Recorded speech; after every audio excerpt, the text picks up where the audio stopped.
All right, everybody, welcome to the Varsity Sports Show here at Mountain View High School.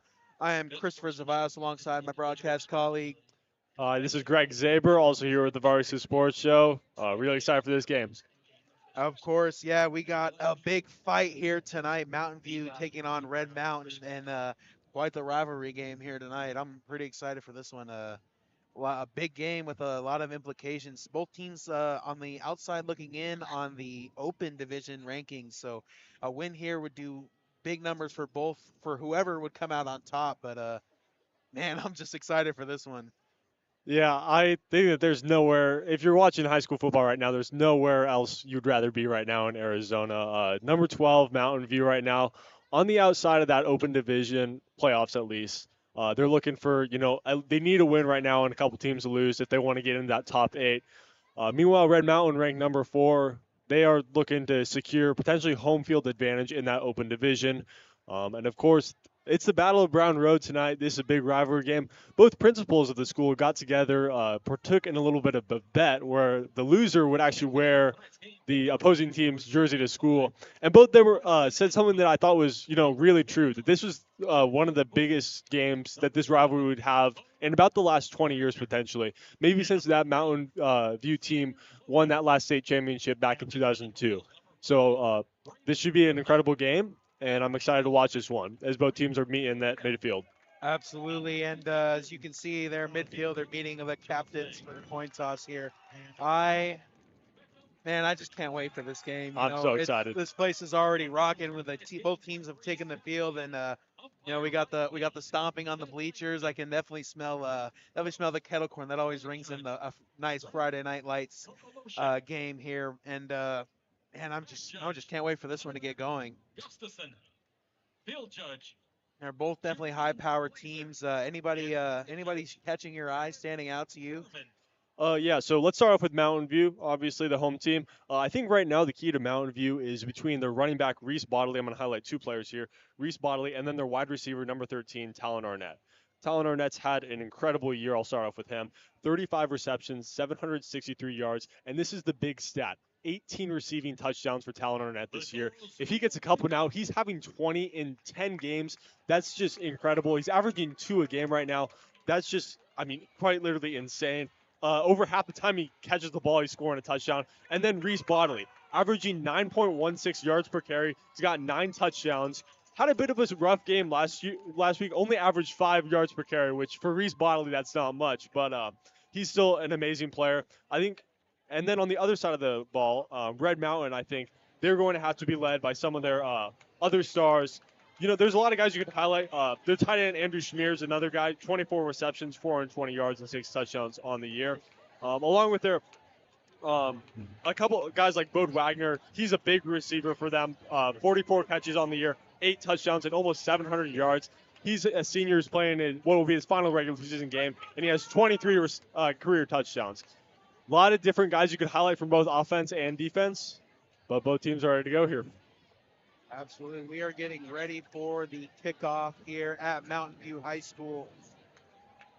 And it looks like Red Mountain's going to get the ball first here. They're going to be the first ones to receive as Bodie Wagner, the top wide receiver for Red Mountain, is going to be one of the Back to return for the Mountain Lions, number 1, by Simon Lopez, who Bodie Wagner.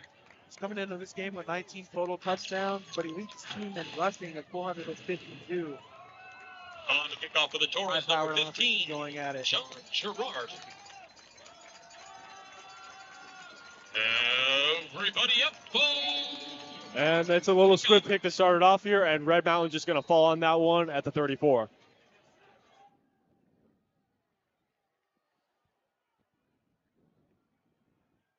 And after the kick,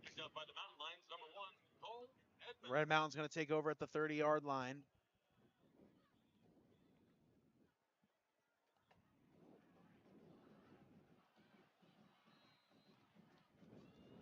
High-powered offense led by Simon Lopez, the quarterback. He is a senior. Red Mountain one spot out of the open rankings. A win here could very much prove their case as they're coming out with 3 receivers. And it's a jet sweep, but the handoff is bobbled. Recovered by Red Mountain. And just a rough start for this Red Mountain offense. Looked like Bodie Wagner just could not keep that one in control, looking for potentially a jet sweep type of play. And that'll push Red Mountain back. Not the way they wanted to start this game, but for Mountain View, good break, and they'll take it. It'll be second down and long. Second and long now for the Mountain Lions.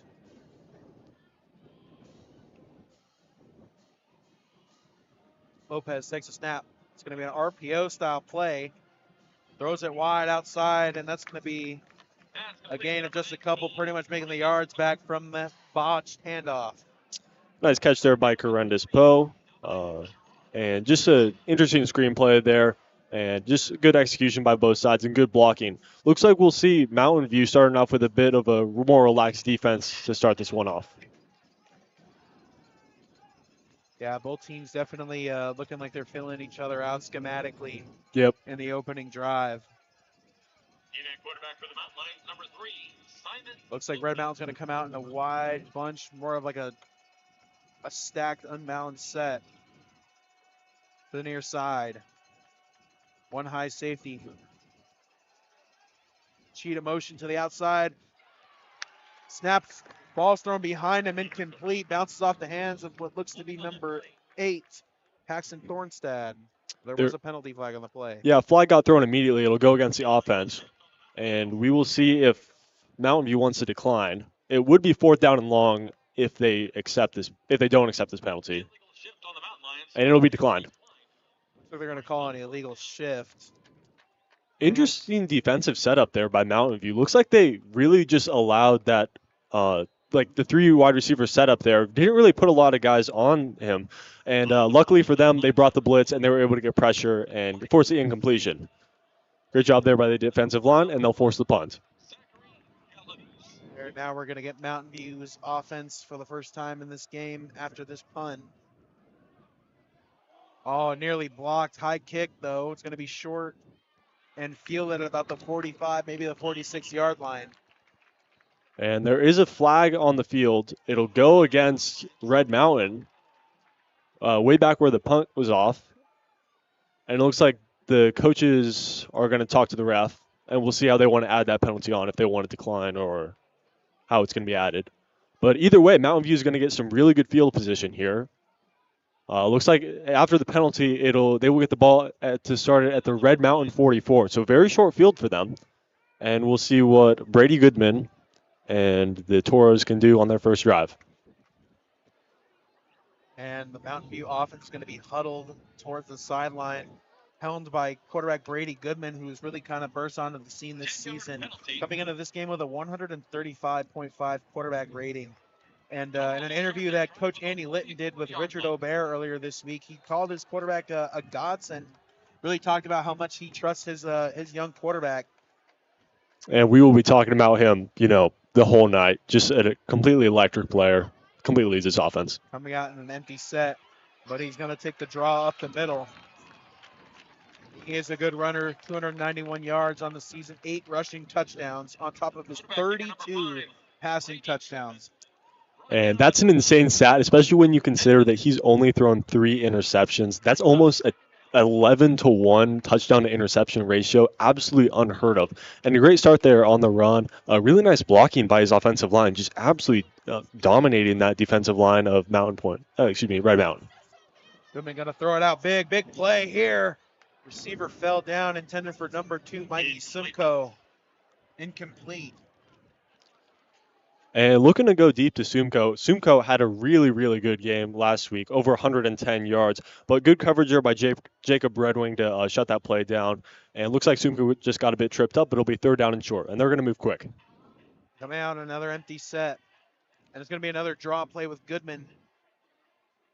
He does get stuffed at the line, but it looks like it should be enough to gain the first down.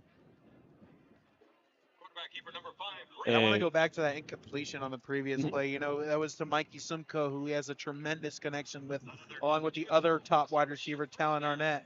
All these guys have been playing together since grade school, and I'm very shocked to see that connection is going to start off on that foot, but I definitely see them getting it going down the stretch. Yeah, he's at the bottom of your screen, number 2, Mikey Sumko. They're motion to a quad set underneath. Goodman going to roll out on a bootleg. Looks downfield, but he's going to run an excel past the 30 and steps out of bounds coming up to the 25-yard line for Mountain View. Goodman showing off his legs early on in this game. Yeah, and something that I'm really impressed by is Mountain View's offensive line right now, really bullying the Red Mountain defensive line right now. Goodman's been able to run it 3 times successfully, and a little bit almost surprising because you think of Red Mountain as a very big school and Mountain View as a smaller school, but good start for them, and we'll see if they can keep the running game up. It's going to be a jet sweep, and he's going to find some room as he's brought down. That is going to be number 1, Zachary Galavas. Carried by number 1, Zachary Galavas. And nice run there by Zachary Galavas on that little motion flip, and good run by him. And it'll be 3rd and 1. So we'll see if they keep it on the ground. And 3 receivers to the far side. Goodman alone in an empty set.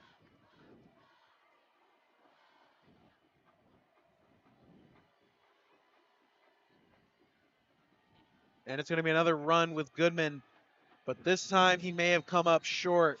And Red Mountain was all over that one. The 4th time that he's ran that ball, and they were really able to see through that one. Great tackle there made by Arion Windon. Excuse me, that was number 13, the linebacker, Jamison Wade. Jamison Wade, one of the best players on that defensive line or just defense in general. 81 tackles on the season. Absolutely.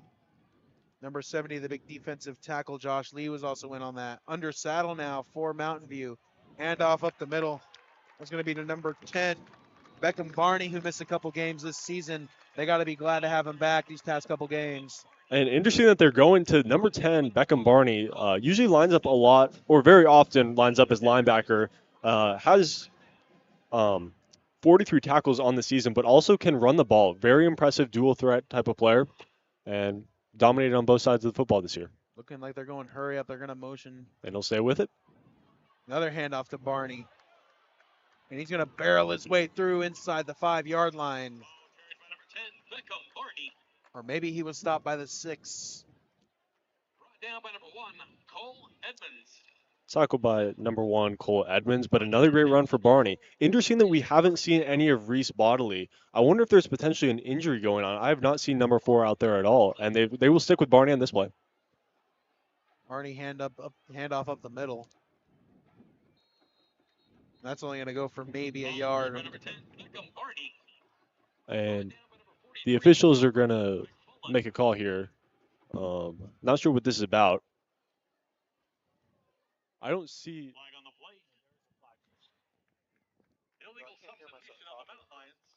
I can't hear myself talking through these. And there is a flag on Red Mountain, so that'll make it half the distance to the goal. It'll be 1st down and goal from the 4. Mountain View looking to score early and get the first draw of blood here. They're going to throw the flat, and it's going to be incomplete, intended for number 19, Jackson Socha. And a great pass broken up there by Isaac Haney, the number 15 cornerback, playing in his senior year, will be his final regular season game, and he's had a great year, 41 tackles and 2 interceptions for the senior. And a great play there, and I'll bring up 2nd down. And they're going to do another shift, bringing their 2 tight ends to the near side. That's going to be a handoff to Barney, who is going to be stopped just short at about the 2-yard line. So it'll be 3rd down and short. Right on that goal line. What do you think that they go to here? Got a lot of guys that you could run the ball with. Do you think that they keep it on the ground, or do you think that they maybe try to throw it here? Well, it's been pretty much all run game. They had the few draw plays to Goodman early on in the drive, but then they really kind of came under saddle and used a lot of 12 personnel, 2 tight ends. So they're probably going to run it up the middle with Barney. Or it's going to be a stretch play, but that's going to be going nowhere. Red Mountain's defense bending but not breaking. 4th down, and you got to wonder what they're going to do here. And it was the Isaac Haney making the pass deflection earlier in that sequence, but Logan Haney with a big tackle for loss. He comes into this game with 4.0 tackles for loss, and it had another one there. It'll force the fourth down. And a great drive here by the Haney brothers. And they are absolutely going to go for it. They're going to come out in shotgun, though, and a pistol. Two receivers to the far side. Motion out in shotgun. It's going to be a goal line bootleg. And he's going to find a man. Touchdown, Mountain View. Looks to be number 2, Mikey Sumko. There's the connection we've been waiting for. Mountain View scores first. And he could not have been more wide open, but I really like what they did there. It looked like every single defender on Red Mountain was thinking that that ball was going to go to number 13, Talon Arnett. He's got 18 touchdowns. There's a reason that they thought that ball was going to him. However, because they're able to draw so many of the defenders on that play to number 13, Talon Arnett, Mikey Sumko wide open in the back of the end zone, just slipping behind defenders and just kind of hiding there, waiting for his quarterback to roll out and find him. And the extra point is going to be up and good. That connection has been running strong since they were young. And they're going to find a touchdown early on in this rivalry game, the battle for Brown Road. Mountain View drawing first blood, drawing the score up to 7-0 with 5:41 to go in the first. And the fireworks are going off here as it's a great start for Mountain View. You know, a lot of people seeming to doubt on this Mountain View team. They're at number 12, but yet they're 8-1, and the reason that is because of their schedule. Really, the only difficult team that they've played here is Liberty in this year, where they lost 49-20. The rest of their schedule has been pretty easy, and they've done a great job of handling that. Won the last 6 games by 30 or more points. A lot of people came into this game thinking that. I can't hear myself. Like I'm hearing too much of this.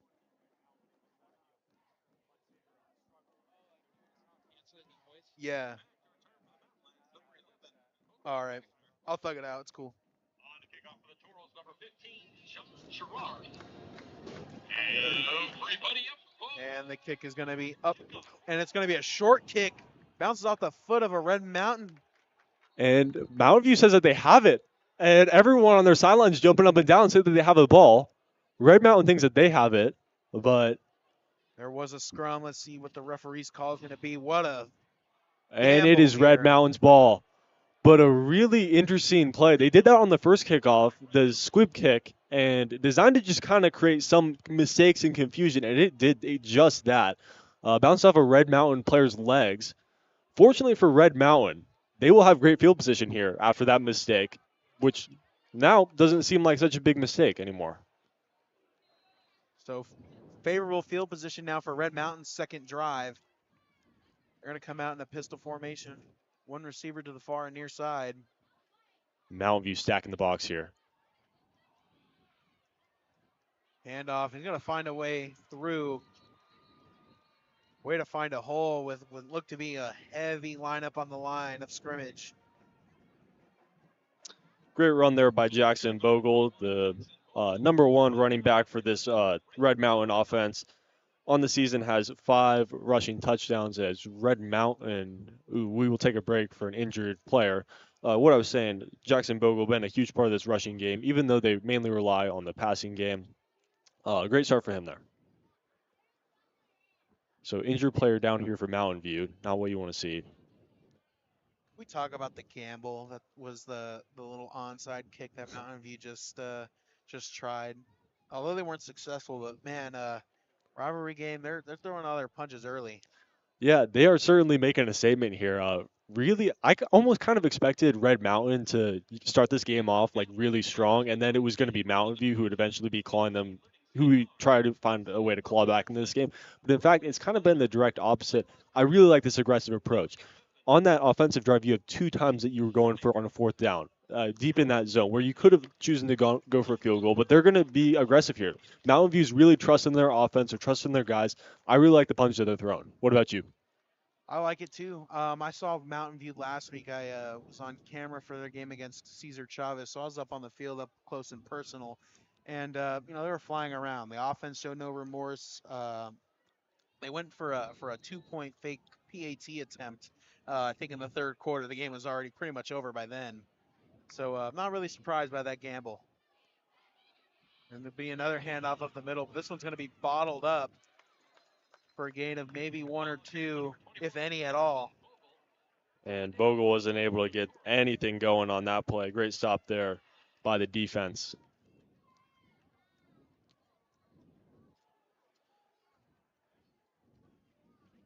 Third down and 2 now for Red Mountain.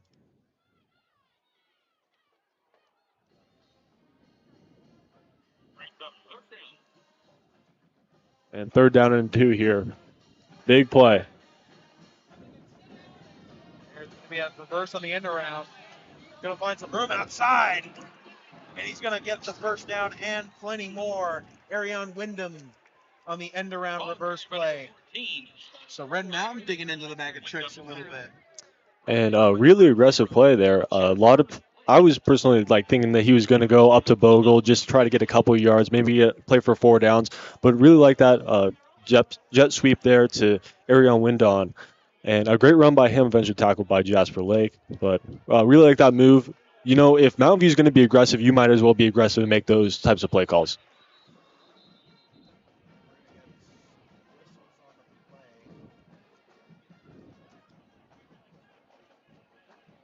And not sure what this is about. We touched on the schedule for Mountain View earlier on, but let's talk about the schedule for Red Mountain. They were pretty much one of the top teams in the state. So they dropped the last two, 28-23 to Queen Creek, 30-20 to Hamilton last week. So 2 top opponents for sure. But definitely quite the gauntlet having to finish those 2 games and then having to play Mountain View. As it looks like Lopez is going to throw quick, but nobody quick. He's going to spin around and be brought down for a sack. And a great job there by that defensive line of Mountain View. Number 19, Jackson Soka, making the sack. That's his 2nd sack of the year. Initially brought pressure. Eventually looks like some other defensive linemen were able to get in there, but a great job there by him. 2nd and 17 now for Red Mountain. And a great start for both the offensive line of Mountain View and defensive line. They're really winning that trench game there with the sack, and they look great offensively. By 2 sets. Motion across. This will be number 4, Andrew Meyer. Far throw, incomplete. Pushed too far out of bounds. Play broken up by number 21. And looking for Arion Windon there. Pass in coverage there by number 21, Myron Christensen. And yeah, just a bit of an inaccurate throw there by Lopez. Looks like he wanted to maybe go more towards the sideline, and Windon was looking to cut back. So that little confusion will create a 3rd down and very long. And that's the 37 here, so probably out of field goal range here. Big 3rd down early. Shotgun. They did get somebody to jump offside, so they get 5 free ones here. Encroachment on the Toros, 5-yard penalty. And that'll be Tom Pau, the defensive lineman, senior. But it'll still be 3rd down and 12, this time from the 32. But could potentially change how you want to play this, depending on if you want to go for a field goal or not. Definitely a long field goal for... Yeah, it'd be 49 from here. Line up in shotgun, 2 receivers to the near side and the far side. They have a little short motion in number 11, Bodie Wagner. Lopez takes a snap. And slides up in the pocket. Oh, wide open. Caught, and he's going to be barreled into the end zone. Touchdown, Red Mountain. And a great creation of motion there before the snap. Bodie Wagner started off, top of your screen. He's going to come down and then lines up in the slot, and he's just able to go straight up the field. Really a defensive breakdown there by Mountain View. And how about a huge hit there by Jasper Lake? Plenty legal, but a great job holding down that ball and keeping the completion. Absolutely right. Very nice job on the short motion to the post. Explosive play. Now Red Mountain has woken up as they're an extra point away from tying this game. And that is Bodie Wagner's 9th touchdown of the year. EAT is up and good. We have a tie ball game. 3:07 to go in the first quarter here, and I think we're just getting started. And man, this is everything that I was hoping for. 9 minutes into the game, and both these teams have got a touchdown, and both these teams have made some aggressive moves early. This has not been boring to watch at all. A couple of 4th down go for it's for Mountain View, and then a couple big gutsy decisions there on that 3rd down and 12. They don't want to get those simple yards and just try to make that field goal a little bit easier. They're going for all the way for the touchdown. I really like the play calling here. Both these coaches clearly trust their teams at this point in the season. Definitely got to give credit to that offsides call that they were given Yeah. to give them that additional 5 yards. Back to return for the Toros. And this number Red 2, Mountain Mikey offense is Sumko. definitely made to And score. number They have been 13, held under Tyler 20 points Larson. just once, and that was in a dogfight to ALA Queen Creek, another top team in the state, a couple weeks ago. They came out and won that game 16-14. Other than that, it has been plus 25 in every single game. On to kick off for the Mountain Lions, number 46. And Mountain View's offense, we'll get to see our second look at them. They've also been incredibly potent on offense. Scored 50 points in both their last couple games. Here, winning last week 50-0 against Cedar Chavez. Able to take the kick here. Our kick. A little bit of curiosity if they were going to go to try the onside kick on their own. And nice return there by Mikey Sumko. And they'll start the drive at about the 25. Kickoff brought back by number 2, Mikey Sumko. So we're going to get our second look here now at Brady Goodman and company. And in that interview a couple days ago from Coach Litton with Richard O'Bear, he gave a lot of praise to Goodman. He said he kind of reminds me of a Trenton Bourget, where he can go out and be a coach on the field, which is a testament to the trust that he has, that he also talked about in that interview. So I'm expecting a big game from Brady Goodman. Had a little bit of a hiccup on the connection with Sumko early on, but he's run the ball heavily in that first drive, and they're going to come out and empty now. And what I'd like to see from Mountain View is maybe go rely on him a little bit more in his arm. And they'll go. What they're not going to do. It's going to be a fake handoff on the jet sweep to dive with the quarterback up the middle. But that in itself is a good example of what I want to see. It's the diversification of the play. If you want to run Goodman every single time, you could probably do that, but they have to diversify how they're going to run that play.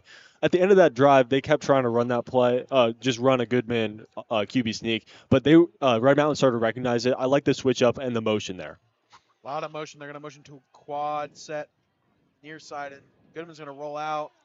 He's going to find a man underneath. A nice catch there by Mikey Sumko, and he will toe drag, and that'll be a pick of a 6 or so, second reception tonight. And a lot of empty so far early for Mountain View. They've motioned to a lot of quad, unbalanced quad set, as we saw there on the near side. Yeah, they're running and they'll do it right here. 3 wide receivers at the top of your screen, none on the bottom. And it'll be a screen to Sumko. Tunnel screen. Shumko's going to find some room outside. He's an explosive runner as he crosses the 50 for a first down, and knock into enemy territory. Here come the Toros. And Sumko, someone who only had about 400 or so yards on the season coming into last week's game before Cesar Chavez, had a huge week last week, 5 catches for 114, and they're clearly relying on him a lot here. He has 3 catches already. It's interesting to see him start to grow here. They're going to fake the screen on this side. A little bit of a quarterback split zone. A lot of dynamic quarterback runs. We've seen them on there. We pump the screen, and then you run a split zone to the backside after away from the motion. And then we've seen them run a play action dive play, a fake jet sweep. They've really gotten dynamic with these quarterback runs. Yeah, that's what I was just talking about a couple plays earlier, diversifying that type of play that you want to run. Only got a couple there, but it'll be 2nd down and 7. Be that cross motion, and Goodman's going to roll out on a bootleg. He's going to air it He's out got now. Sumko. He's got Sumko. It's going to be just off the hands, incomplete. And a lot of people out here in the crowd are motioning for a pass interference, which they will not get. And I don't want to get any dirty looks from the crowd here, but I think that was the good call. I think that Logan Haney did a great job breaking that pass up, just put his body in front of the ball, and a great play by a great player. But he really had Sumko. I think that ball's a bit underthrown there by Grady Goodman, and unfortunately for Mountain View, it'll be a missed opportunity. Absolutely, and there has been a lot of uproar in any fandom of football now. You see a play like that, but hey, it's nice to see a defender make a nice defensive play. It's what they're supposed to do. So, no, you're not going to get the pass interference every time. Motion across the line. They're going to do that same bootleg play, possibly looking for another chunk. He has pressure in his face. Goodman going to step up and fires it out of bounds. He was barreled as he threw it. Pops right back up. 4th and 8 now for the Toros. 1:21 to go in the first quarter. Great play there by Cole Edmonds, able to get pressure. There was plenty of guys from Red Mountain that I could highlight on that play who got through the offensive line and were able to pressure him. There will be a penalty on Mountain View, an eligible man downfield, and we'll see how it'll be declined. So back to what I was saying, Cole Edmonds with a great play there, able to tackle him as he was throwing the ball and force that incompletion. And they will bring out their punt team, and Red Mountain will get another look at it offensively. Very unfortunate stalling of the drive there for Mountain View. They crossed the 50. They had a couple explosive plays drawn up, but just ended up stalling out in a few incompletions, and now they're going to punt. So Mountain View will punt it back to Tyree Cornett. Looking to pin him deep. Could be a very advantageous punt. Upcoming snap. Kick nearly blocked, but it is sent away. High kick. And he's going to actually take it out here. Cornett going to spin around. He's still up. And he's brought down just before the 20-yard line, which is where this Red Mountain offense is going to take back over. And good job by Cornett breaking a couple tackles there, eventually brought down. Good special teams play there by Mountain View. And, man, that was a really impressive punt there by number 15, John Gerard, the kicker, punter for Mountain View. It put a ton of hang time under that, put a lot of air under that ball, and really allows your team to get down there and make that tackle. First down for the Mountain Lions. You know, we've seen a lot of Brady Goodman runs, but I'm just waiting to see when Simon Lopez is going to get the legs turning.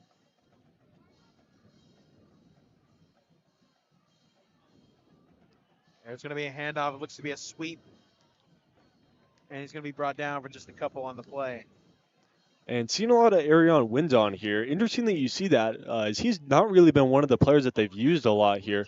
Relied on other guys like Wagner or Schmier for a lot. And Windon only has 160 yards on this season. But interesting to see that they're using him a lot here, and I like the move. I do believe he has missed a couple games this That is season true. as well, yeah. They're going to come out in the shotgun, one receiver on the near and far side. And it's going to be a handoff up the middle once again. They are really trying to get that run game going, as he's going to be stopped at just maybe the mark for a first down, possibly. And a bit of confusion on the Chains crew. One of them thought it was a first, and it will be a first down. So Jackson Bogle with a big pickup there, and he'll move the chains for the Red Mountain Lions. And that might be the final play of the first quarter here, as we are now under 15 seconds of counting. Maybe they will try and get a Looks point like out they're here. going to play a little bit hurry up here. Looks to be a double wing look from Red Mountain.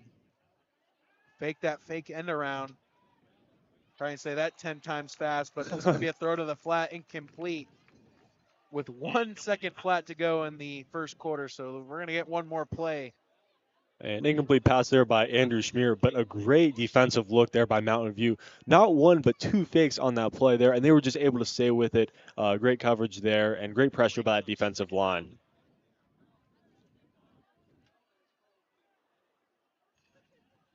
So quick moving first quarter, but this will be the last play on second down and 10. It's to be a trip stack on the near side. Two receivers stacked, one lined up wide.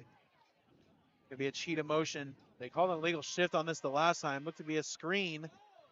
Dumps it down underneath with a gain of just a few on the play, and that'll be it for the first frame here at Mountain View High School. And he was able to find number 9 for Red Mountain there on that screenplay. That's Kai Jackson, the cornerback slash running back, getting in there on backup. And with that, the first quarter will come to an end here at Jesse Parker Field. It's 7-7. Toros got on the board first with a Mikey Sumko 2-yard touchdown in the back of the end zone.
All right, and we are back here at Jesse Davis Stadium here at Mountain View High School. 3rd and 7 now for Red Mountain in there. Gonna check the running back lineup right by his side. 2 receivers on the far near side and a tight set. And it's gonna be the first run for Lopez of the game. He's dynamic with his legs, as we see there, getting the first down. 452 yards, leading the team coming into this game, getting his first carry. Yeah, and he is, really the lead of this running game potentially. You could make that argument for. Has 48 carries. They use him like a really astounding amount, as you said there, 452 yards and 7 touchdowns. He really runs the ball and runs the offense. We saw there on the draw play. 3 receivers to the near side. Lopez is going to throw it here, and he's going to find a man on the skinny post. And they cross the 45-yard line. Great catch there by Corendus Poe, and that'll easily get the first down. Moving into Mountain View territory, it's his second catch of the game. First down for the Mountain Lions. And a big pickup there for Red Mountain as they're able to continue this drive off of that third down. And a good start to the second quarter for them. Here, Corendus Poe making his presence felt early on. Welcome him to the party with that catch. I think he missed a couple games this season as well, coming into this one with only 150 yards receiving. They're probably glad to have him back. They're going to motion across the line in a wing set. Lopez fakes the handoff, play action, throws it to the far side. It's going to be a big hit out of bounds, but it is caught on the curl route. Excuse me. And nice catch there by King Robinson. He's another guy who's missed some time, really not gotten a lot of stats racked up there. And yeah, a lot of guys have missed time, but Red Mountain rather, able to get their guys healthy and able to get them displayed in this game.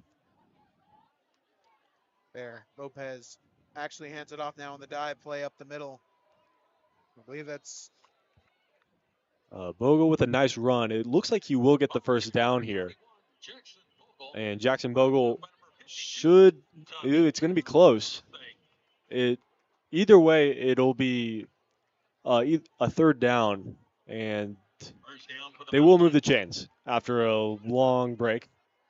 But another first down there by Jackson Bogle. I really like how they're using him there on third down, second down, and shorts, just able to pick up that first down and really run that ball vertically. absolutely very nice empty set there from Red Mountain, as they're just going to use it to run a draw play. They had a double stack on the near side and a wide bunch on the far side. Quarterback keeper number 3. Very interesting set. I don't think I've seen that before.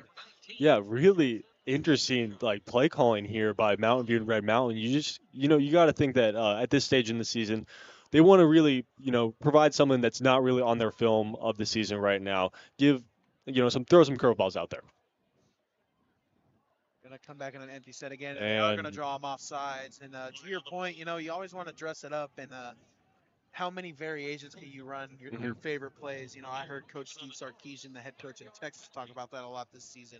But coming into this, they're the first team out of the open rankings, which is among the top teams in the state. So you don't really want to put too much on film, and then once you get into that open division and in the postseason, regardless, they always like to come out with different things. As they're gonna have a short motion again to the line on the far side.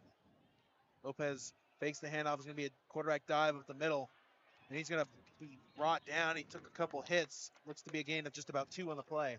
Nice tackle there made by Dominic Gerard.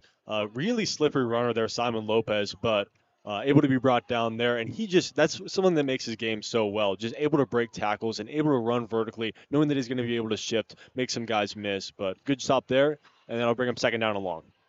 Empty set, 2 receivers to the far side, 3 to the near side. Possibly make a change in call as they all look to the sideline. And interesting that they're having the running back Bogle line up in the far side, and he'll be in motion here. They're going to motion to a trips to the near side. And that's going to be a dive play up the middle, and He's going to barrel his way through. Jackson Bogle with another big carry. Carried by number 21. And credit to Bogle there on that play, but that offensive line really just making a gaping hole there. Got about like 7 yards before he was even touched eventually there by Jasper Lake. But a great run by him, but even better blocking as it'll move the chains. Here comes Red Mountain possibly for their next score in the game. And it's going to be a fake handoff outside. Lopez just short of the end zone. They faked me on that play. I thought he hit it That was up the a middle. really amazing fake. Got a lot of the defenders. But another good tackle there by Dominic Gerard to limit the touchdown. But Red Mountain really looking, calm, cool, and collected on this drive. Able to really just run that ball consistently. Got to appreciate the fundamentals. A very nice job on that play fake there from Simon Lopez. Was looking to get his 8th rushing touchdown of the season, but they're going to come back in a under saddle set here. Bo was going to barrel his way through. He might have been short, and that's where they're going to mark him just short of the end zone. And Red Mountain thought he got in, but he will be ruled just a bit short, as you said. And they want to move fast. It'll be 3rd down and 1, just under 8 minutes to go. And from about the 1 yard line of Mountain View. Same formation. That's going to be a full house set under saddle with some Same big play. ball at the goal line, and he's going to be stuffed. And Mountain View's defense making a stand here. Great play there. So many guys got really just a great play by that defense as a whole. Looks like it was eventually brought down by Brody Anderson, who had that tackle. And that'll make it a 4th down and 1. Moves it to about more like a yard and a half now. And what's your call? Go for it or kick it? Big boy ball. Come back in that full house set. Come on, let's go back in that full house set. And they're getting that's loud exactly here. What they're going to do here. As you said, that full house set. Bogle in the backfield, and there will be a timeout called by Red Mountain. But, man, this is a big play here. 7 minutes to go here in the second quarter. A lot swings on this play. Red Mountain's got all the momentum right now, scored a touchdown, and then was able to get a defensive stop. And now have got the ball back and was able to make a really impressive drive right here. Took about like 7 minutes off of this clock right now, just running it down Mountain View's throats. But Mountain View's able to get a stop right here if they can just make a play. That's big boy ball. Pound the rock, pound the rock, pound the rock in any different ways that you can. I'm loving it here. Loving the script here offensively for Red Mountain. Cal Enders had to run out to basically halfway into the field to get that timeout off. Wonder what they're going to come out here and run at the goal line. 4th and 2. Momentum could shift if Mountain View can come down and make this stop here. And they're in the huddle right now after the timeout. 4th down and goal from the 1.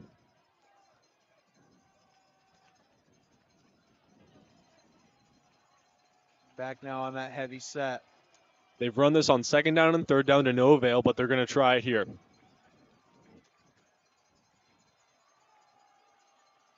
Full house set looks like more of a rugby style scrum. Take off my headphones to hear the crack of the pads, but it's going to be a bootleg. Dumps into the end zone for a touchdown. That is going to be number 11, Bodie Wagner, with his 9th touchdown of the season.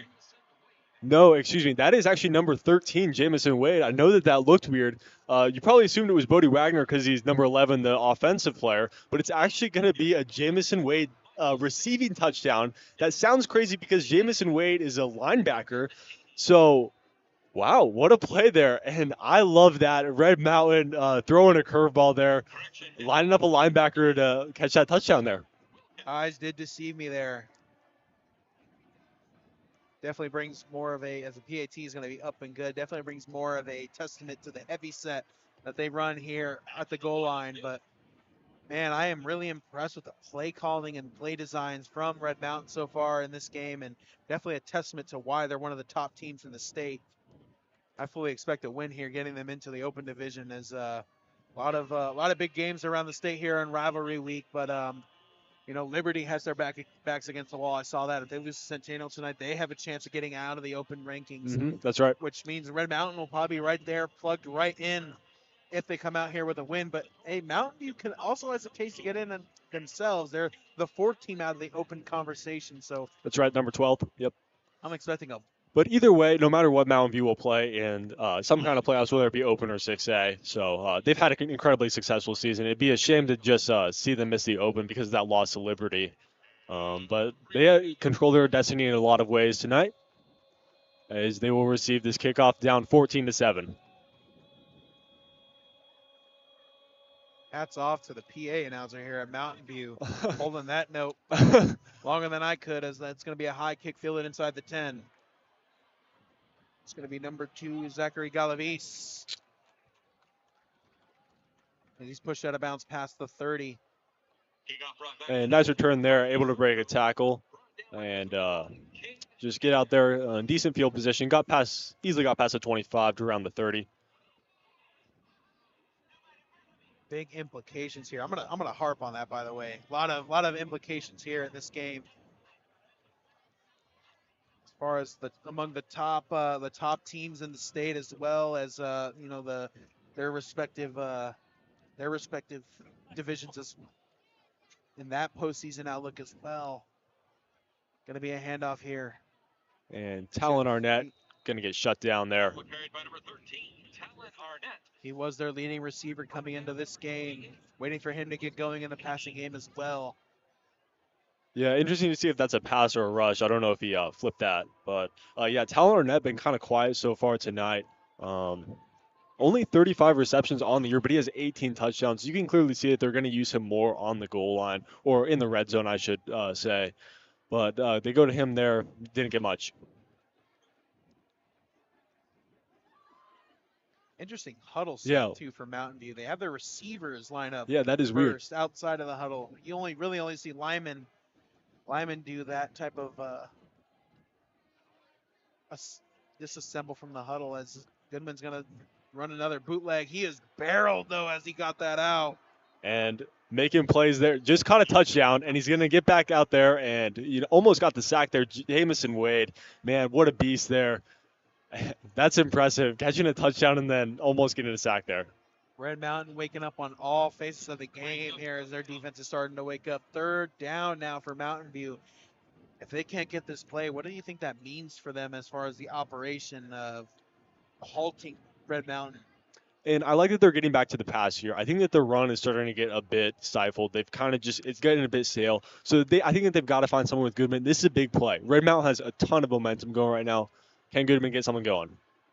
We're going to shift now. Goodman looking to throw far, but he's going to step up. He's running himself, and they might have gotten a face mask call there, so a big break for Mountain View.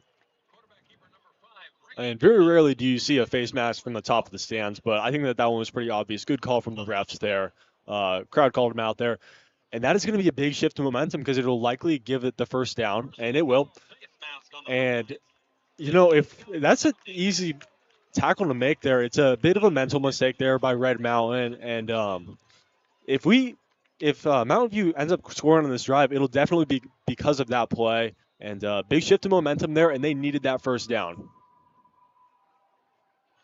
Glad to see they did call that face mask. Seems to be a theme of missing those calls around the sport. Oh, that's right. Handoff up the middle, and that's going to go nowhere. The defensive front for Red Mountain getting that one back. And Galavis not able to get anything there on the run.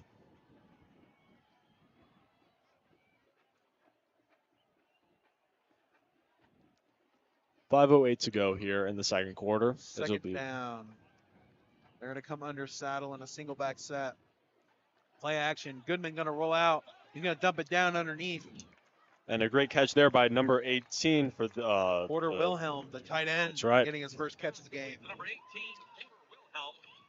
And Wilhelm really not used a lot outside of third down and shorts, but interesting to see that they go there on second down and 10.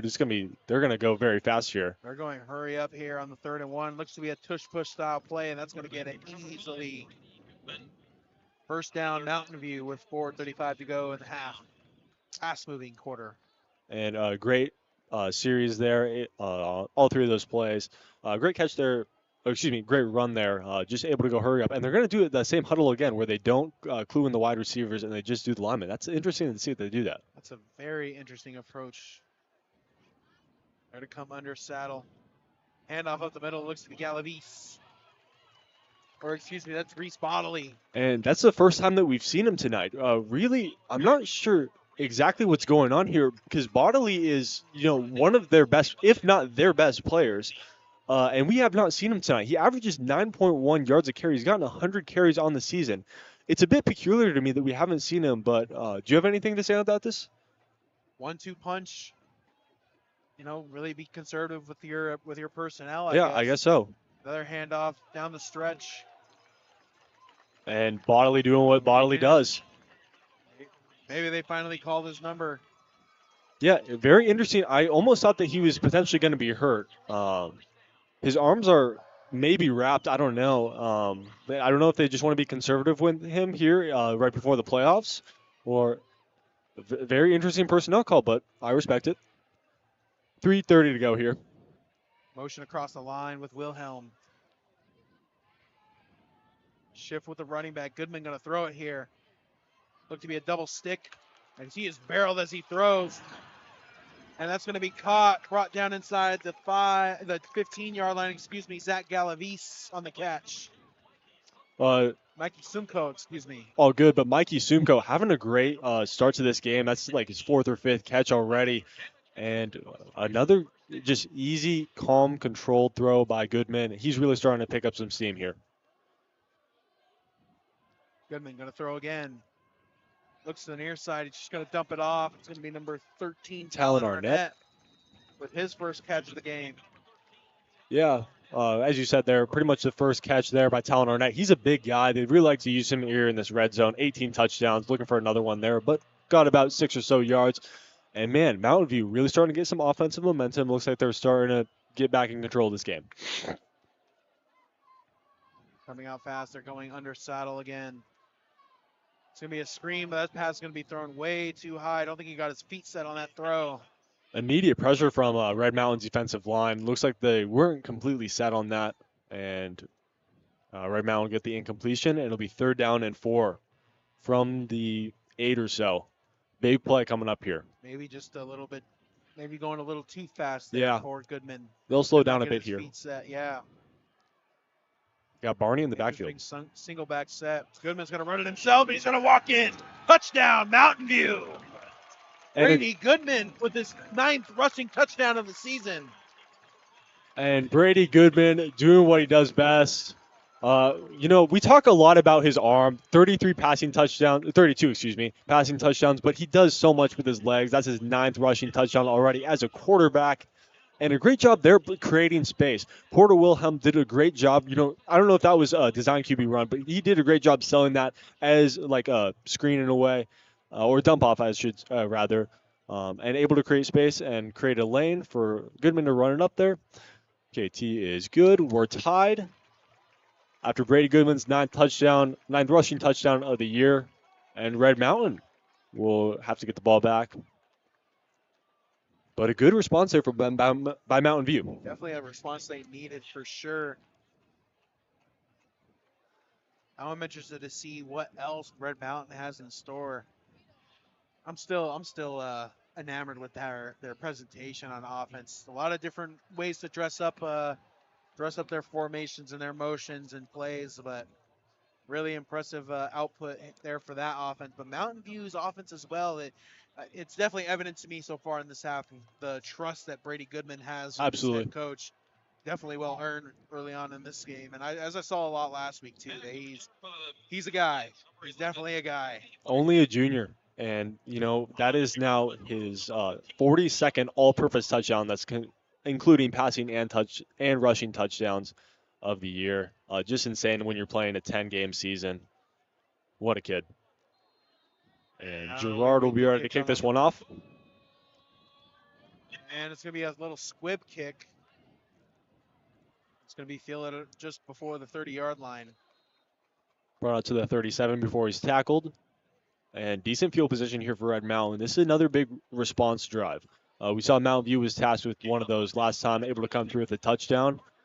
But the ball will be in Simon Lopez's hands to do so. Simon Lopez, also a very dynamic quarterback as well. Yeah. We're really treated here tonight as far as the quarterback output. Both quarterbacks very dynamic. And I think they're just getting started in this game with 2:35 to go in the second or the first half. Excuse me. Yeah, 235. Interesting that you bring that up there, and we'll see if that impacts the way that they're going to run their offense. If they want to maybe go a little bit quicker here. Two receivers to the near side. Orbit motion. And so it looks It's to be fast a behind double him, pass. He has a man wide open. Just off the mark, incomplete. and it was looking like he was just trying to draw a PI. He did not want to contest that ball at all. Was looking for Jasper Lake to potentially maybe pass interfere that. But a great play there. Looking for King Robinson.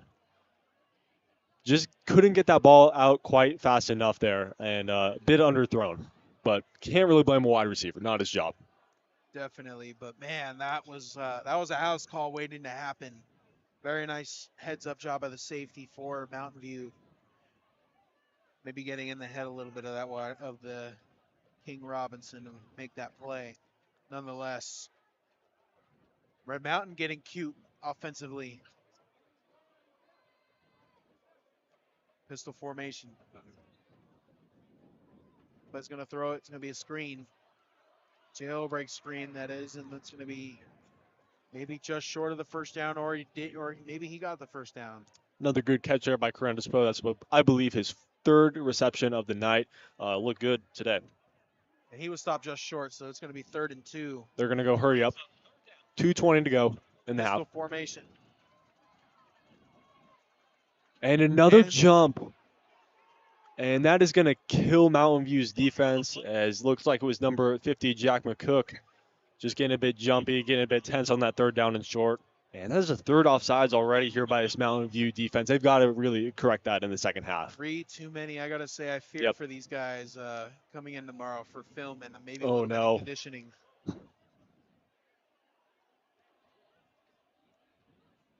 So it'll be 1st down. 2:21 to go here. 3 receivers to the near side. Lopez lined up in shotgun, short motion. Lopez gonna roll out. Looking downfield, just gonna dump it off. That's gonna be caught, stepped out of bounds. Paxton Thornstad. Nice catch there made, and great blocking there. Looks like Mountain View did a great job bringing pressure there. Got Caleb Carson. He's a big man there, and got a lot of pressure in that backfield, but a great block there by their offensive line to prevent him from getting at the quarterback. Able to create time and dump that one off to Thornstead. Sticking with the pistol formation on the stack to the far side. It's going to be a jailbreak screen. That's going to go nowhere for a loss. And what a tackle there by Jasper Lake. Just seeing through that screen. That ball's got to be a little bit quicker there to Corandis Poe. I think if you got to run that screen, Poe's got to do one of two things has either got to happen. Corandis Poe's either got to run up to that ball and catch it earlier, or that's got to be thrown a bit quicker there. But Jasper Lake just making a great play there, recognizing that. Now 3rd and 7 now. Red Mountain looks to the sideline for their next play call. And that'll be Lake's first TFL of the year. Came in with 26 tackles, but playing as a safety, a lot of those have been away from the line of scrimmage. Jet motion with Wagner. He's going to line up far on the near side. Raucous crowd. Lopez going to roll out. Pumps. And he's going to throw it far. Looking for Wagner. Wagner wide open. What a catch! Brought down at the 5-yard line. And silence in the Mountain View stands. Big play for Red Mountain. What a catch there by wide receiver number 1 there. Bodie Wagner, 44 receptions coming into this game, and he's going to be the one they're going to go to on 3rd down and long. Great catch there by him. Look to heat up in this game. Pistol formation now. Lopez going to hand it off up the middle. That's going to be gain for a couple, and man, maybe silence and shock here in the Mountain View stands because, wow, what a throw and catch from Lopez to Wagner. And a very nice play, too. They jet motion across to line Wagner out. Wide and throw it on the go route. Beautiful design and play there by Red Mountain. And they really haven't gone to Wagner much, but I like that they've got him back there on that play. They're going to fake that end around, just dump it off to the flat, and it's going to be caught. Maybe caught. No, he's in. Touchdown, Red Mountain. Andrew Schmier with his 7th receiving touchdown of the year. 2 fakes on that play. Again, Red Mountain ran that earlier, but it was blown out by Mountain View. This time, Mountain View gets a bit fooled there. And a great catch there by Schmier and extending that ball into the end zone. And all of a sudden, Red Mountain responds, and this is exactly the type of dynamic we wish for in any kind of rivalry game. Momentum getting shifted every single drive. Offensive masterclass from Red Mountain on that drive. Beautiful job with execution as a PAT is up and good, but man, execution in all caps for Red Mountain on that drive. And all of a sudden now the momentum shifts back to Red Mountain, and Mountain View's got to go out there and rally behind Goodman and get a score here. Definitely a statement drive there. They come down and score in that fashion, and 27 seconds to go in the half, and Red Mountain pretty much with their hands out wide open, saying, "Hey, Yeah. try me on that far sideline." And on both those recent touchdown drives, there's been a big play at midfield on 3rd down that has resulted in that drive being extended. For Mountain View, it was the face mask that allowed that drive to continue that was called on on that Brady Goodman run. And then for Red Mountain on the other side, that big pass to Wagner there. So both 2 drives very similar because they had that 3rd down and long extended. Only 27 seconds left here for Mountain View. We'll see if they can maybe get a miracle going here. Man, I am itching up here in the stands for this next Mountain View drive. Yeah. They will get the ball to receive in the second half. So even though they'll get a short drive here. This is a big drive. Yeah. This will be fielded by Sumko. Inside the 5, going to take it out. He has a lane. Down the sideline, pushed out of bounds at the 35. And so here comes Mountain View. And they've got 22 seconds to work with, and they've got a quarterback who's thrown 32 touchdowns that they'll put their trust in and maybe get something going here at the end of this first half. Great block there by Talon Arnett there on the kickoff return. Should be and noted.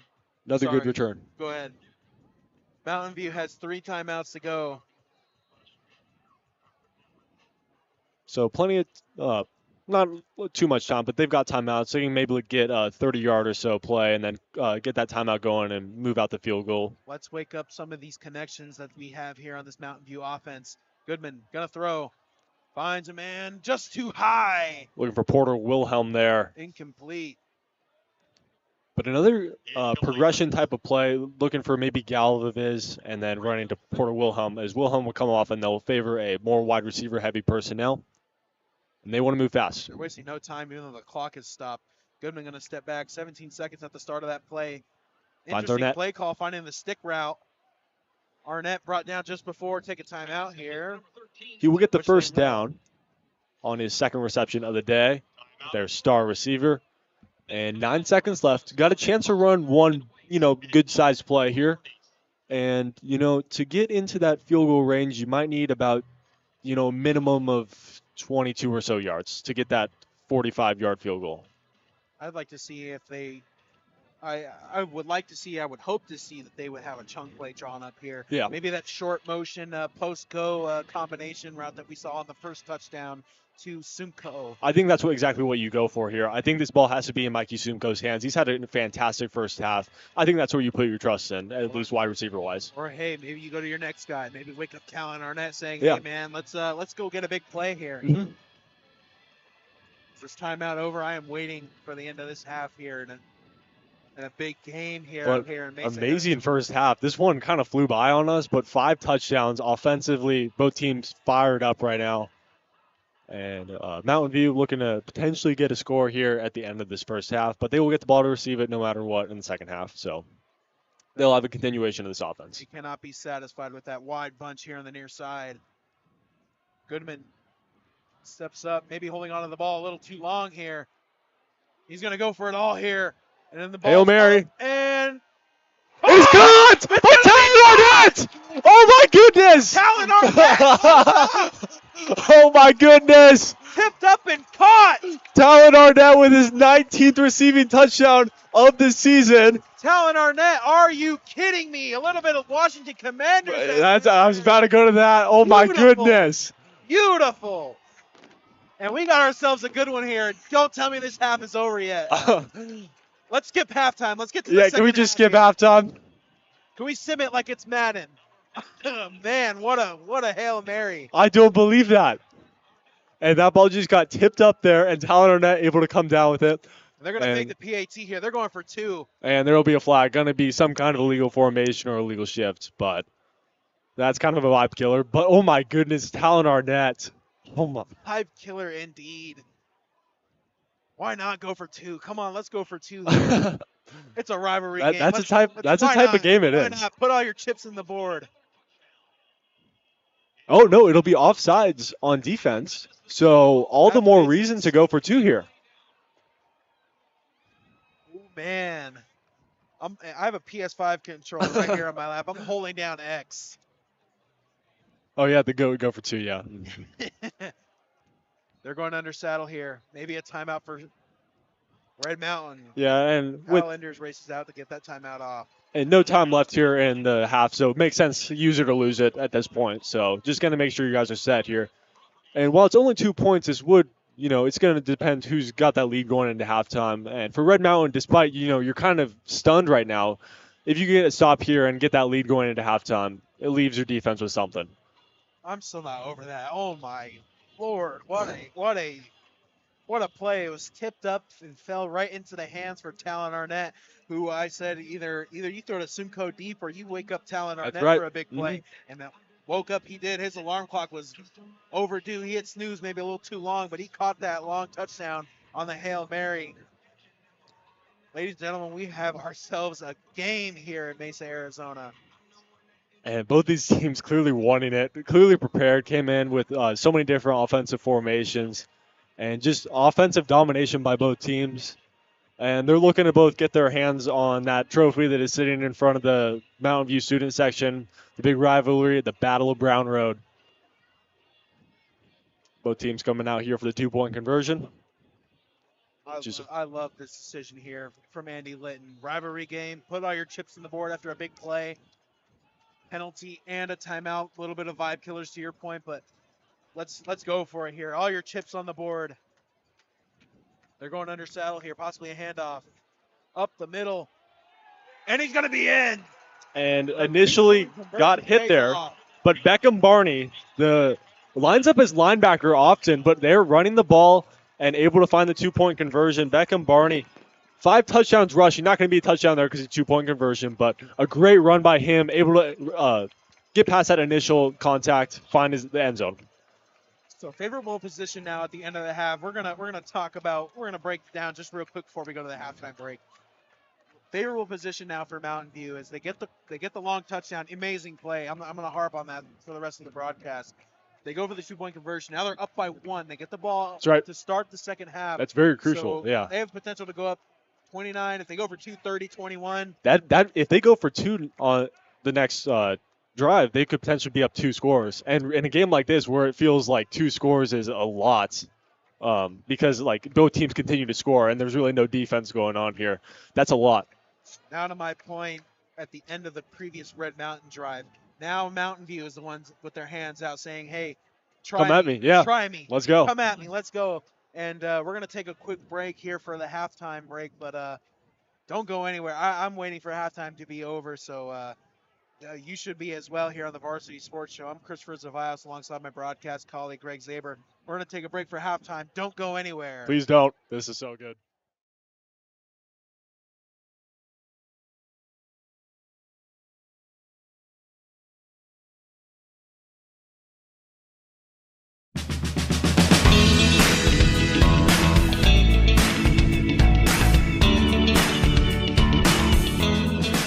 This week's Sunday Night Football matchup between the Detroit Lions and Houston Texans features 2 divisional leaders looking to bolster their already impressive records heading into the back half of the season. The 7-1 Lions come in after holding a very good Packers team to 14 points a week ago. After their lone loss to the Buccaneers back in Week 2, the Lions have rattled off 6 victories in a row to reclaim the lead in the NFC North. Offensive coordinator Ben Johnson has the offense rolling, creating over 32 points per game while having a little fun in the process. Creating plays for his linemen was definitely not on many people's bingo card. On the other side, the 6-3 Texans just came off their worst performance of the season in a gruesome loss to the Jets on Thursday night last week.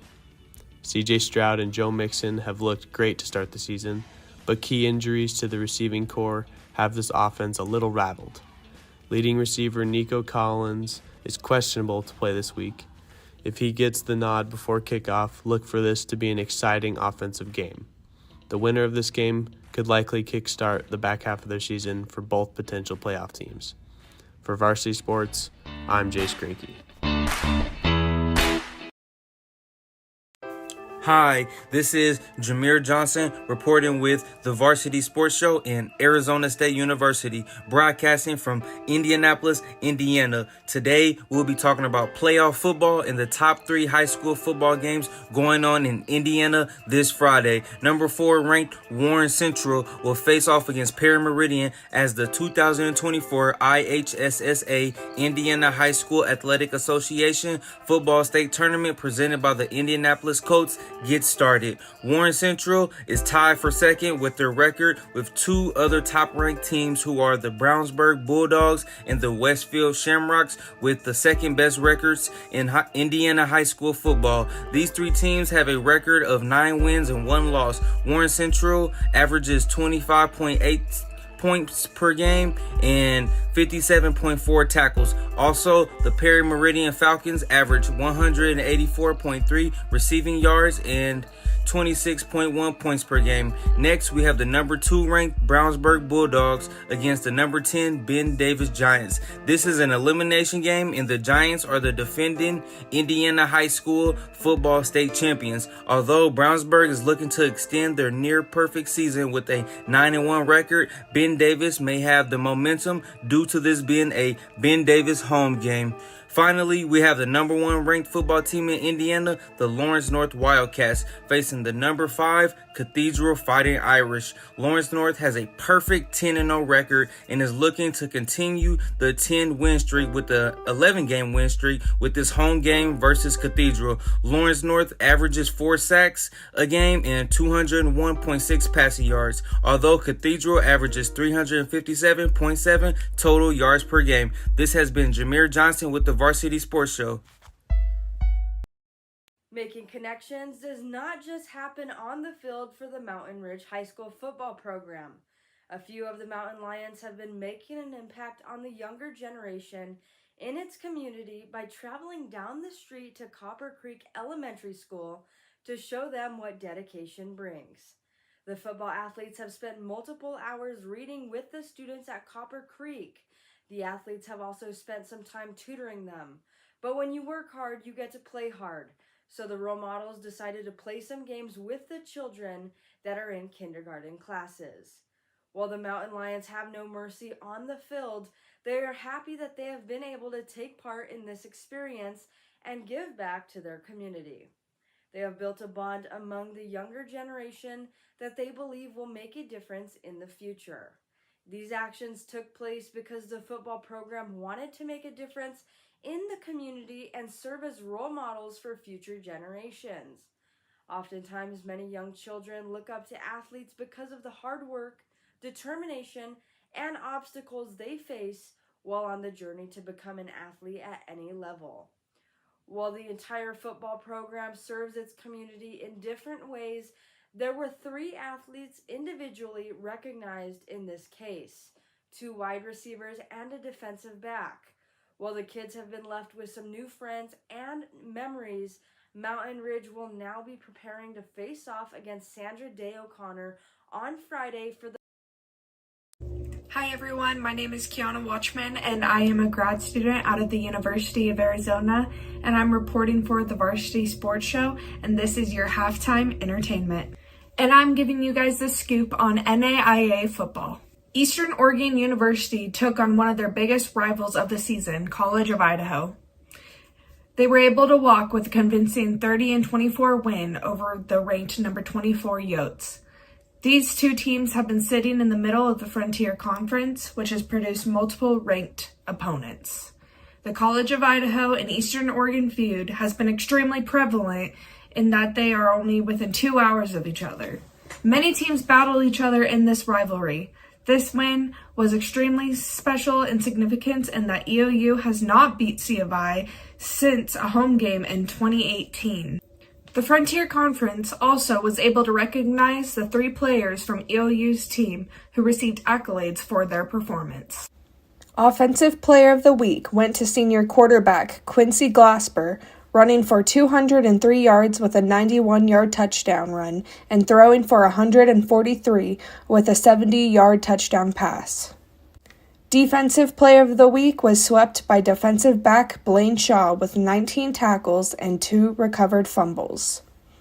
Special Teams Player of the Week goes to none other than kicker Tanner Shattuck, who was 3 for 3 on field goals, with 2 of them being 39 yards in the fourth. And that's all from Kiana Watchman. As always, follow my X account at KWatchmanNews and Bear. This is Cooper Holman from the Varsity Sports Show, coming to you from Arizona for your Cardinal update. Just like everyone expected, the Arizona Cardinals are first in the NFC West. 9 weeks into the season, the Cardinals hold a 5-4 record and are winners of 3 straight, coming off a dominant win over a Chicago Bears team that's beginning to unravel a little bit. The Cardinals are setting themselves up to clinch a division title. Before their matchup with Seattle here in a couple weeks, the Cardinals are 2-0 against divisional opponents, with 2 matchups with the Seahawks in the next 4 weeks. Win or lose, that second game on December 8th will be a chess match, as both teams will be familiar with each other. Coming into the season, I looked at the Cardinals' win number at 8.5 and thought it'd be a free cheddar kind of play, with the uncertainty sprinkled around the roster, including quarterback Kyler Murray. And honestly, after their 42-14 loss to the Commanders in Week 4 that moved them to 1-3, I think Cardinal fans were thinking the under on the win total was going to hit as well. But credit where credit is due, as Kyler Murray, who has looked like a player who should be a top 10 highest paid player in the league this season. With 13 total touchdowns and a completion percentage at 67%, Murray has not only looked like a former first overall pick, he's arguably been one of the better QBs in the league this season. With 8 games remaining after their bye, and only 4 of those games being against divisional opponents, there's still a lot of time left in the season for the other NFC West teams to surge. And with the last place being Seattle at 4-5, these 2 matchups over the next 4 weeks will be sure to shake up the standings even more. But as of right now, no team is flying higher than the Cardinals.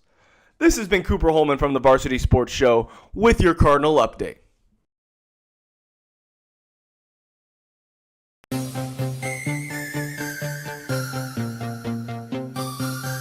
Hi, I'm Riley Garcia with Arizona State University reporting for the Varsity Sports Show. NASCAR makes their way to Phoenix Raceway this weekend for the final race of the season to crown a champion. And if you live in the Phoenix area, you may have noticed some heavy traffic and should expect more through Sunday. Between Friday and Sunday, we'll see 4 different NASCAR series seasons come to an end, with the Cup Series race Sunday afternoon bringing the biggest crowd. The 1-mile track can hold just over 100,000 fans, and tickets for the race are sold out, including the special ticket packages that bring a whole new experience.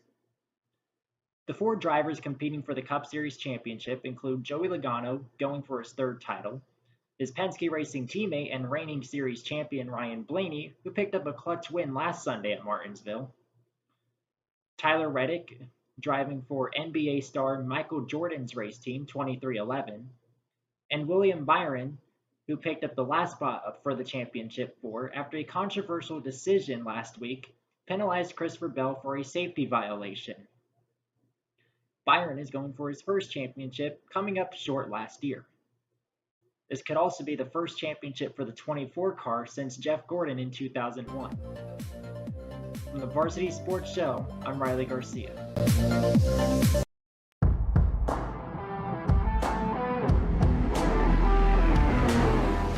Hey everybody, Travis Bradley here with the Varsity Sports Show, and I'm reporting to you from the Walter Cronkite School of Journalism and Mass Communication.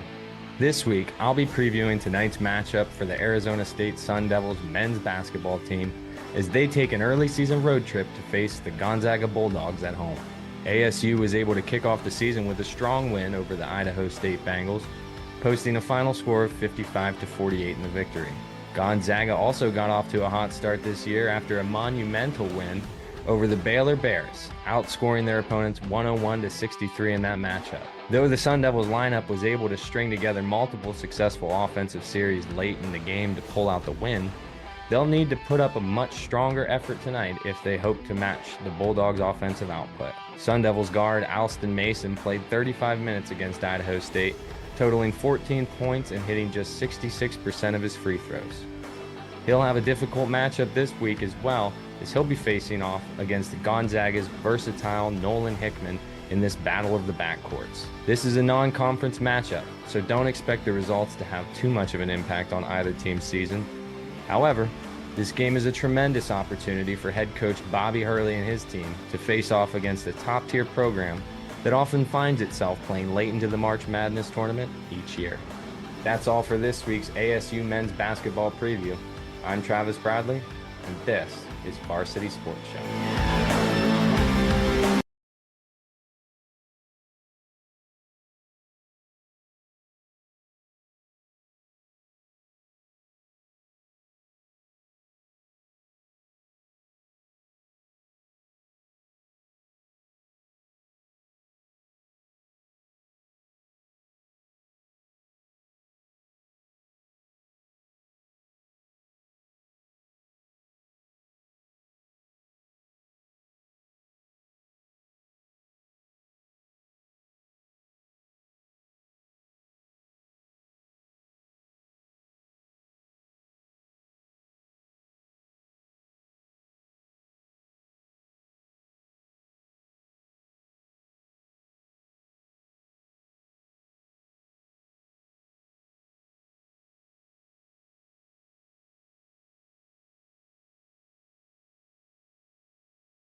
And we are back here on the Battle of Brown Road between Mountain View Toros and the Red Mountain Lions. It's 22-21 as we start the second half here. The Toros got a 1-point lead here after they converted the 2-point conversion after the Talon Arnett Hail Mary at the very end of the second half. Running through a brief recap of that first half, the Toros started off there with a 2-yard pass to Mikey Sumko. Red Mountain was able to get right back at them and hit Arion Windon for a big touchdown down the field. And they also got this another touchdown right after then where they flipped it to Jamison Wade, the linebacker, running as lining up as a wide receiver there, even though he's a linebacker. Really nice trick play there. However, the Toros are able to respond as Goodman ran in himself. And then Red Mountain, you're getting the theme of it, back and forth playoff action. Not playoffs yet, but both these teams are going to be there when they responded with a touchdown to Schmeier, the tight end. And then at the very end, Talon Arnett with the Hail Mary touchdown. And you're caught up right as we start this one off. Absolutely. Welcome back to the Varsity Sports Show live at Jesse Davis Field at Mountain View High School. I'm Christopher Zavas alongside my broadcast colleague Greg Zaber, and we are live here. Let's get ready for this first drive. Yeah, Mikey Sumko with a nice return there.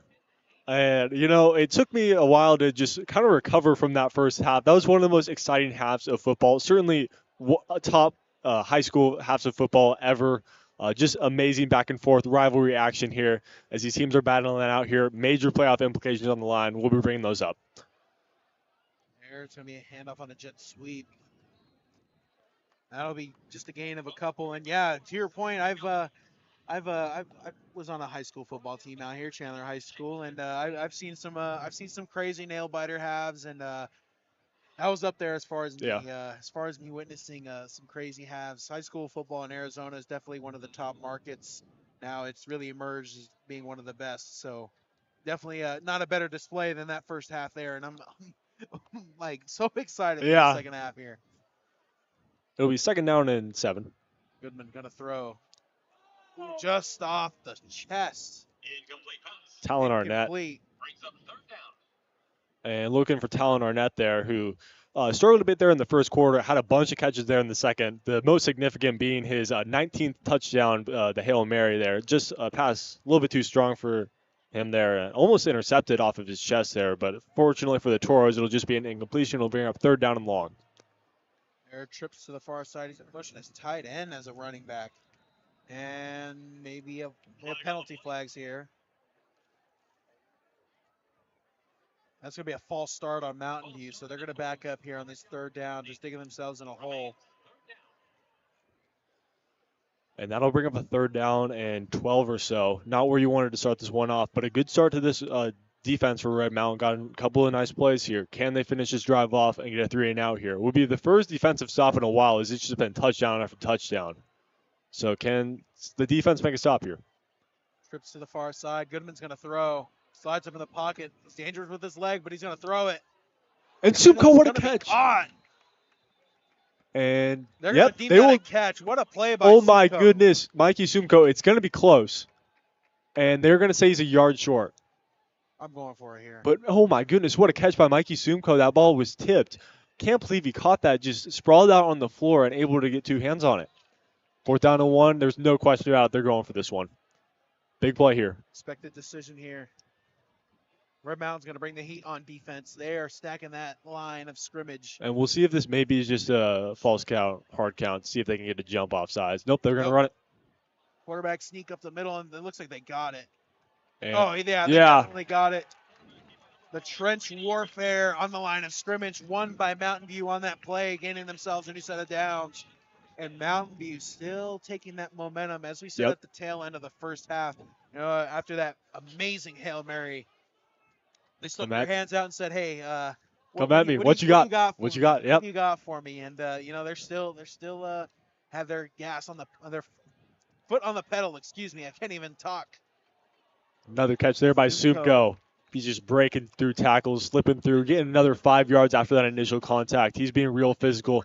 And, man, in his senior year, had a bit of a slow start to the season, but in his last couple games, he has really been one of those highlights. Already 2 catches here in the second half. He could potentially come away with maybe 10 catches tonight. And he'll run off. Oh, he'll go in motion here. Going to be at the bottom of your screen here on a second down and short. Trips to the near side. They're going to do a cross motion with their tight end. Another cross motion with their other tight end. And it's going to be a draw. Ooh, And big Goodman's hit going to there. be met at the line. It's been a while since we've seen them run a draw play. Interesting way to dress it up there, but that's going to be to no avail. Unfazed is that Red Mountain defensive front. Great tackle there made by Cole Edmonds. Had 4 tackles for loss coming into this game. Had a big one earlier in the game and potentially had another one there. Great job just recognizing all that motion. You know, Mountain View's done a lot of that so far. Just pre-game, running around before the pre-snap, running around before the snap, and just great recognition there to know what's going on. Under saddle now. Goodman, another quarterback sneak. And he's going to be No wrestled problem. down. Yeah, no problem at all. First down now, Mountain View. And after Mountain View had that big explosive bomb at the end of the half, it looks like they're coming out here, and I like this. I respect this. The slow, methodical. You've got a 1-point lead, which in this type of game is actually like kind of a lot, and with how much like it's going back and forth, that means a lot. And it looks like they're just taking that kind of slowing this one out. Definitely just get back into the swing of things offensively. Very much like this approach from Mountain View. Goodman looking to take a shot there, but he gets it's intercepted! Picked off! And it's Beckett! It's Cornett! There's a penalty flag on the play, and Goodman is able to bring him down. And Tyree Cornett with what is his 3rd interception of the season, if it stands. Red Mountain answers pending this penalty call. And this is a huge call. And we're getting it right now. They're spotting the ball where Red Mountain and it'll be sideline warning. And so the interception will stand. That'll stand. So Red Mountain responds and literally takes that momentum back from Mountain View. And here come the Mountain Lions saying, hey, I like your Hail Mary and all, but hey, that's cool and all, but hey, let me show you something real quick. And just Brady Goodman's 4th interception, a rare mistake from him. He's got a lot of pocket pressure. He has to do one of 2 things. He's either got to step up and make that throw a little bit more cleanly and on the target, or I think he should have just ran that one on 1st down and 10. Just get a couple yards in that situation. I think he kind of forced that one.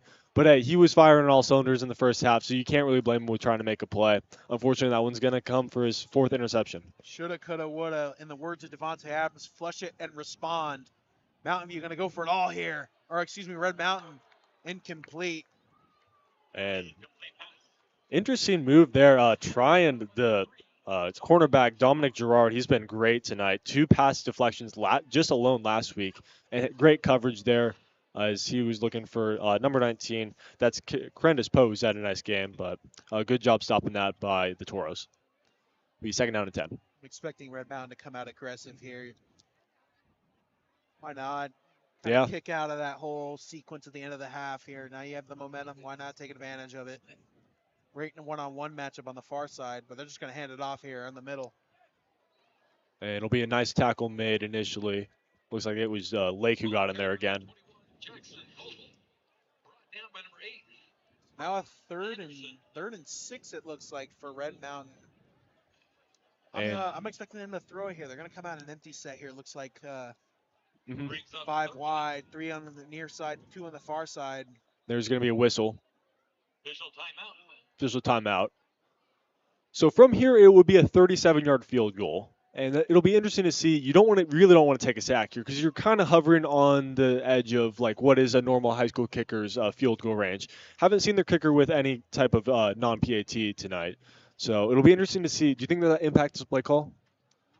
I mean, I would go for it. I mean, get the first down. You think so? If you fall back on the field goal attempt, it's definitely a doable field goal as far as high school standards, but go for it here, as it looks like they're going to do here. Empty set. 3 to the near side, 2 to the far side. Big 3rd down and 6 here. Alone in the backfield.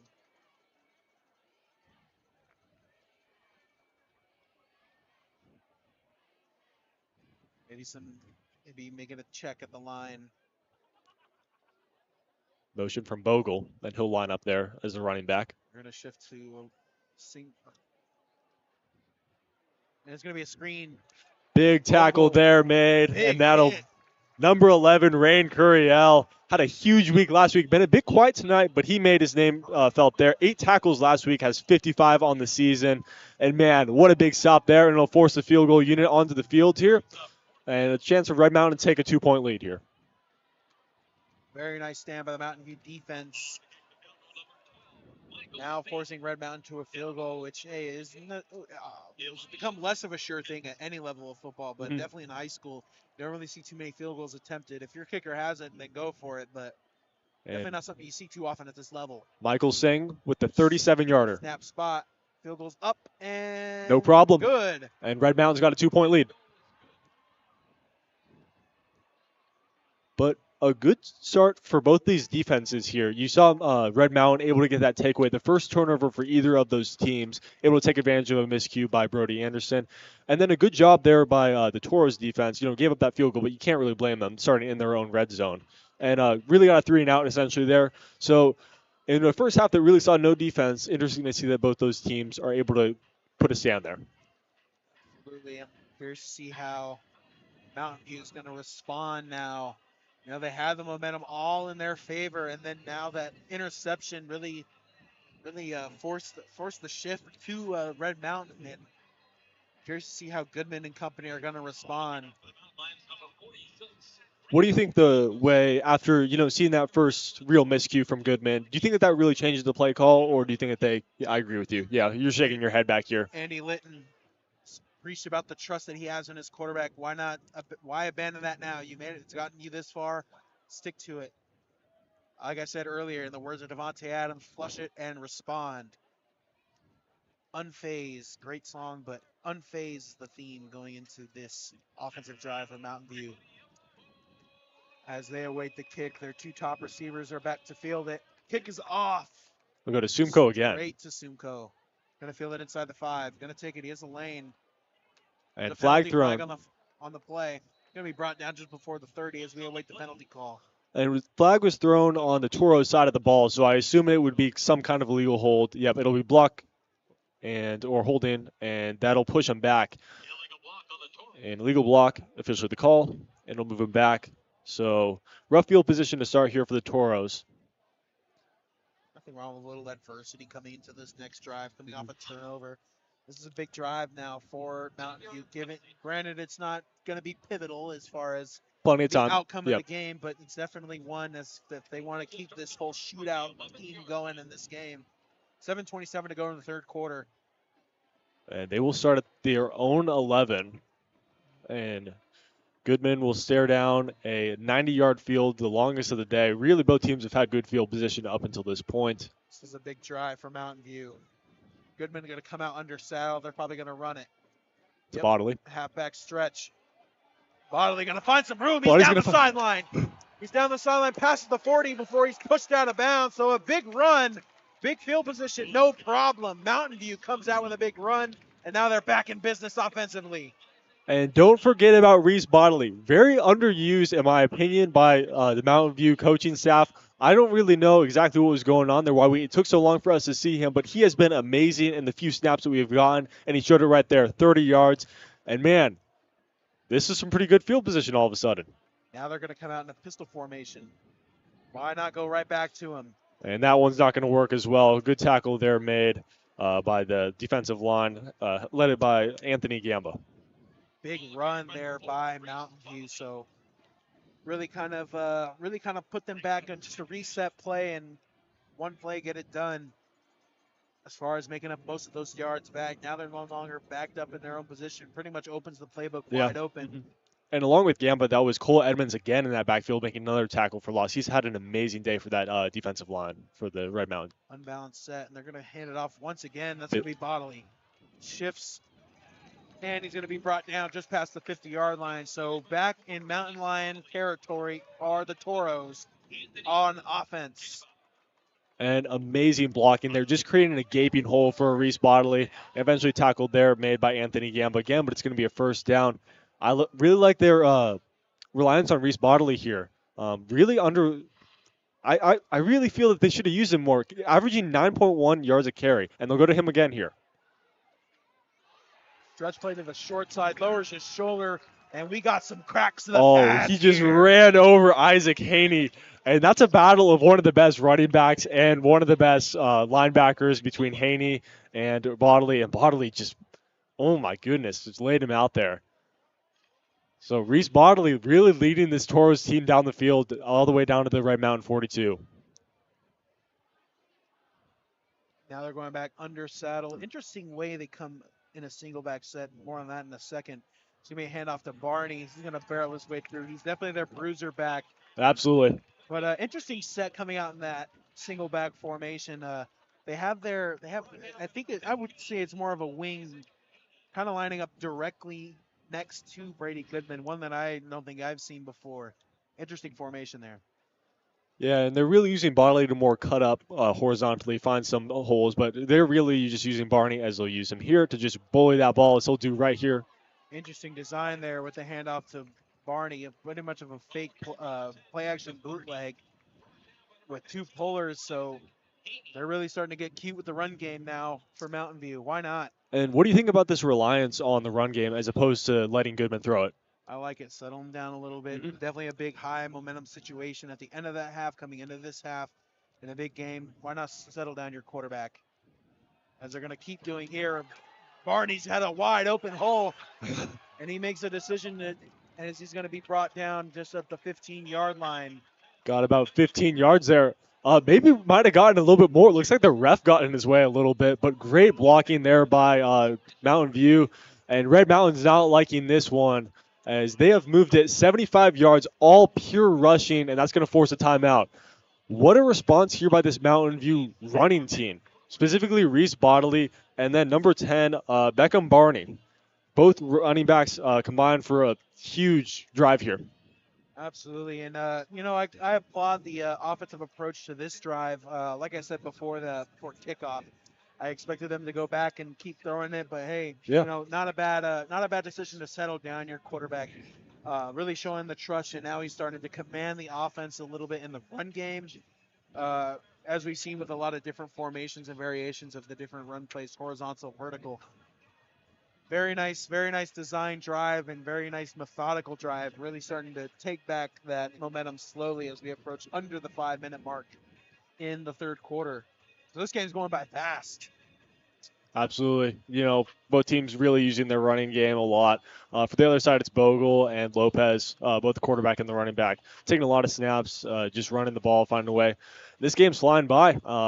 That's going to happen when you have like combined six guys on both sides of the ball that can run it so effectively. What I have found most interesting is they haven't used Brady Goodman as far as the run game so far in this drive. I mean, he was bottled up pretty much most of the second quarter rushing. Yep. So I kind of understand it from that standpoint, but new half, new me, But if it's not broke, don't fix it. Keep going to your running backs. I agree.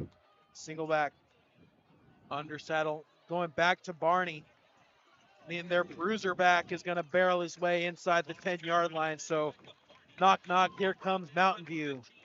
And, we talk a lot about the skill of these two running backs, but I think a lot of this credit has to be given to this offensive line. Some great blocks here made by guys like Jack McCook, Clinton Morris.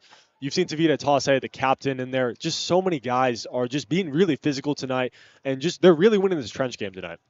Play action bootleg. They're going to throw it. Pitch and catch into the end zone. Porter Wilhelm. To his tight end, Porter Wilhelm, into the end zone, and right back on top is Mountain View.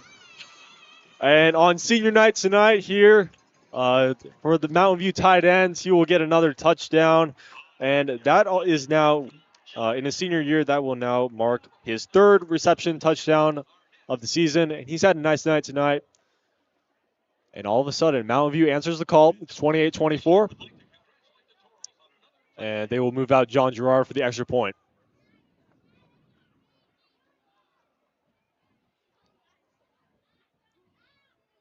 Now for the PAT, spot snap, up and good. So now 29-24 advantage for Mountain View.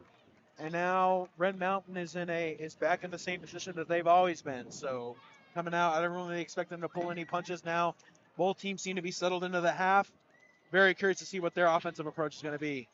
And that is now passing touchdown number 35 for Brady Goodman, the junior. And he's just having a fantastic season. And I really like that despite that drive was completely carried by their running back, 75 yards, I like that those 15 yards, we're able to get some confidence back in him, able to find Porter Wilhelm, and he's able to find a touchdown after that interception. Gets him some confidence going into this later part of this game. And gets him a 5-point lead, more importantly. Absolutely. They have tried a lot of short kicks. They've had a squib and they've had an onside, so definitely don't rule out that possibility as well. And almost had a chaotic onside recovery back in the first quarter. And it's going to be a little squib kick. Grounder fielded just at the 32-yard line, which is where this Red Mountain offense is going to start. And yeah, Edmonds there just forced to fall on that one. In that, it's really tough to like field those. So in that confusion, just forced to fall on it, and there's no return available. So they will start at the 33. Still pretty good field position, but eliminates the possibility of a kick return for going back for a touchdown potentially. And as far as division play goes pertaining to these two teams, ALA Queen Creek is up on Queen Creek 42-0, which was which handed That's rough. Queen Creek handed Red Mountain one of their 2 losses 2 weeks ago. Well, around motion here. Green shut down. Nowhere, absolutely nowhere on the end around play as Mountain View's defense comes up big on the first play of this drive. And how about Brody Anderson making that tackle? Just one-on-one in the, open field and just immediately just throw him to the ground. No problem. That's Brody Anderson's 4th tackle for loss of the year. Having a great season. Maybe a little bit of confusion. Thank you. Maybe a little bit of confusion on the offensive side for Red Mountain. They're going to come out in a trip stack on the near side. Cheetah motion far. Probably a chunk play here. Pressure. Lopez dances around in the pocket. Maybe finding his way through, and he does. A gain of just about 2. Great pocket poise from Lopez on that play. But more importantly, it's another pretty much no gain for them, and it'll be 3rd down and super long here. This is a huge play for Red Mountain. Obviously, there's still plenty of time, 3:20 to go here.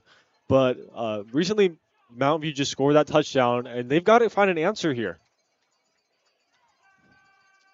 Be 3rd down and long. I expect them to see, obviously, some kind of passing play here. I think that they go right now here to Corendus Poe. He's at the bottom of your screen. Been a big target so far here. Lopez airs it out. Big no hope on Wagner. Got the man. Oh! The hands, incomplete. And he completely had Bodie Wagner. Had a huge catch earlier in this game on 3rd down and long. Unfortunately, Jasper Lake beats him in coverage there, and Wagner's just not able to hang on to that one. But a great pass there by Simon Lopez. Unfortunately, couldn't find the connection. And Mountain View will now get the ball back with a chance to go up 2 scores. For the first time tonight, pretty much. So as Mountain View awaits their next possession, just kind of adding to the stakes of this game. So Queen Creek being down in a landslide to ALA Queen Creek, as the punt is going to be weighed fair, and looks like the 45-yard line is where this Mountain View offense is going to take over. So with Queen Creek losing, they are currently the 8th seed in the current Open Division rankings heading into this week. So if Red Mountain is able to hold on and win this game here, they will definitely be able to be sneaked into this. Maybe even with a loss, as it looks like Brophy is down, as they're currently ranked 7th in the Open rankings. Oh. They're down right now to Sal Point High School, down in Tucson. And as far as that's 2 spots right there. So something interesting to note here is that despite being ranked number 12, a large reason for that is because of the soft schedule that they played. A win tonight against the number 4 Red Mountain team will boost that strength of schedule a lot and will get them a lot of points. As there's a big pass to Tarnett there. That's a pickup of 15, and they're going to get Talon Arnett his first catch of the second half, and it's a big move of the chains into Mountain Lions territory. Absolutely. So 2 spots probably up for grabs in the Open Division, or open in the Open Division. And for that Brophy game, it still is early. 3rd quarter just started, so Brophy still a chance to come back. They're only down 17-14, but it's Bodley's going to find the end zone! Reese Bodley, untouched into the end zone! 41 yards! Toros! And it's 35-24. Mountain View's got 2 touchdowns in a row, as Reese Bodley is going to add his 10th rushing touchdown of the season. And they have really gotten him going here. He's easily got over 100 yards this quarter. That's insane. Mountain View must have heard me talking up here in the booth. They want a spot in the open division. And Reese Bodley's going to walk right in And for a he had touchdown, adding to their lead. So now all the pressure is going on to Red Mountain as we await the PAT, as they could potentially face a 12-point deficit as the PAT is up and good. So 12 it's a big points PAT. deficit for Red Mountain. Yeah, big PAT, because that's going to make it now a 2-touchdown. A field goal won't do you much besides making it a slightly easier 2-possession game. And for the first time tonight, a team has a 2-possession lead, and that is really going to put a ton of pressure here on Simon Lopez. This drive is going to make or break the game, and whether the Mountain Lions are going to have a chance to really put themselves in this game heading into the fourth quarter. Detrimental drive upcoming for Red Mountain, as it looks like 2 spots in the open division could be up for grabs following this week. Interesting conversation as far as open division as we are wrapping up the final week, believe it or not, in high school football around Arizona.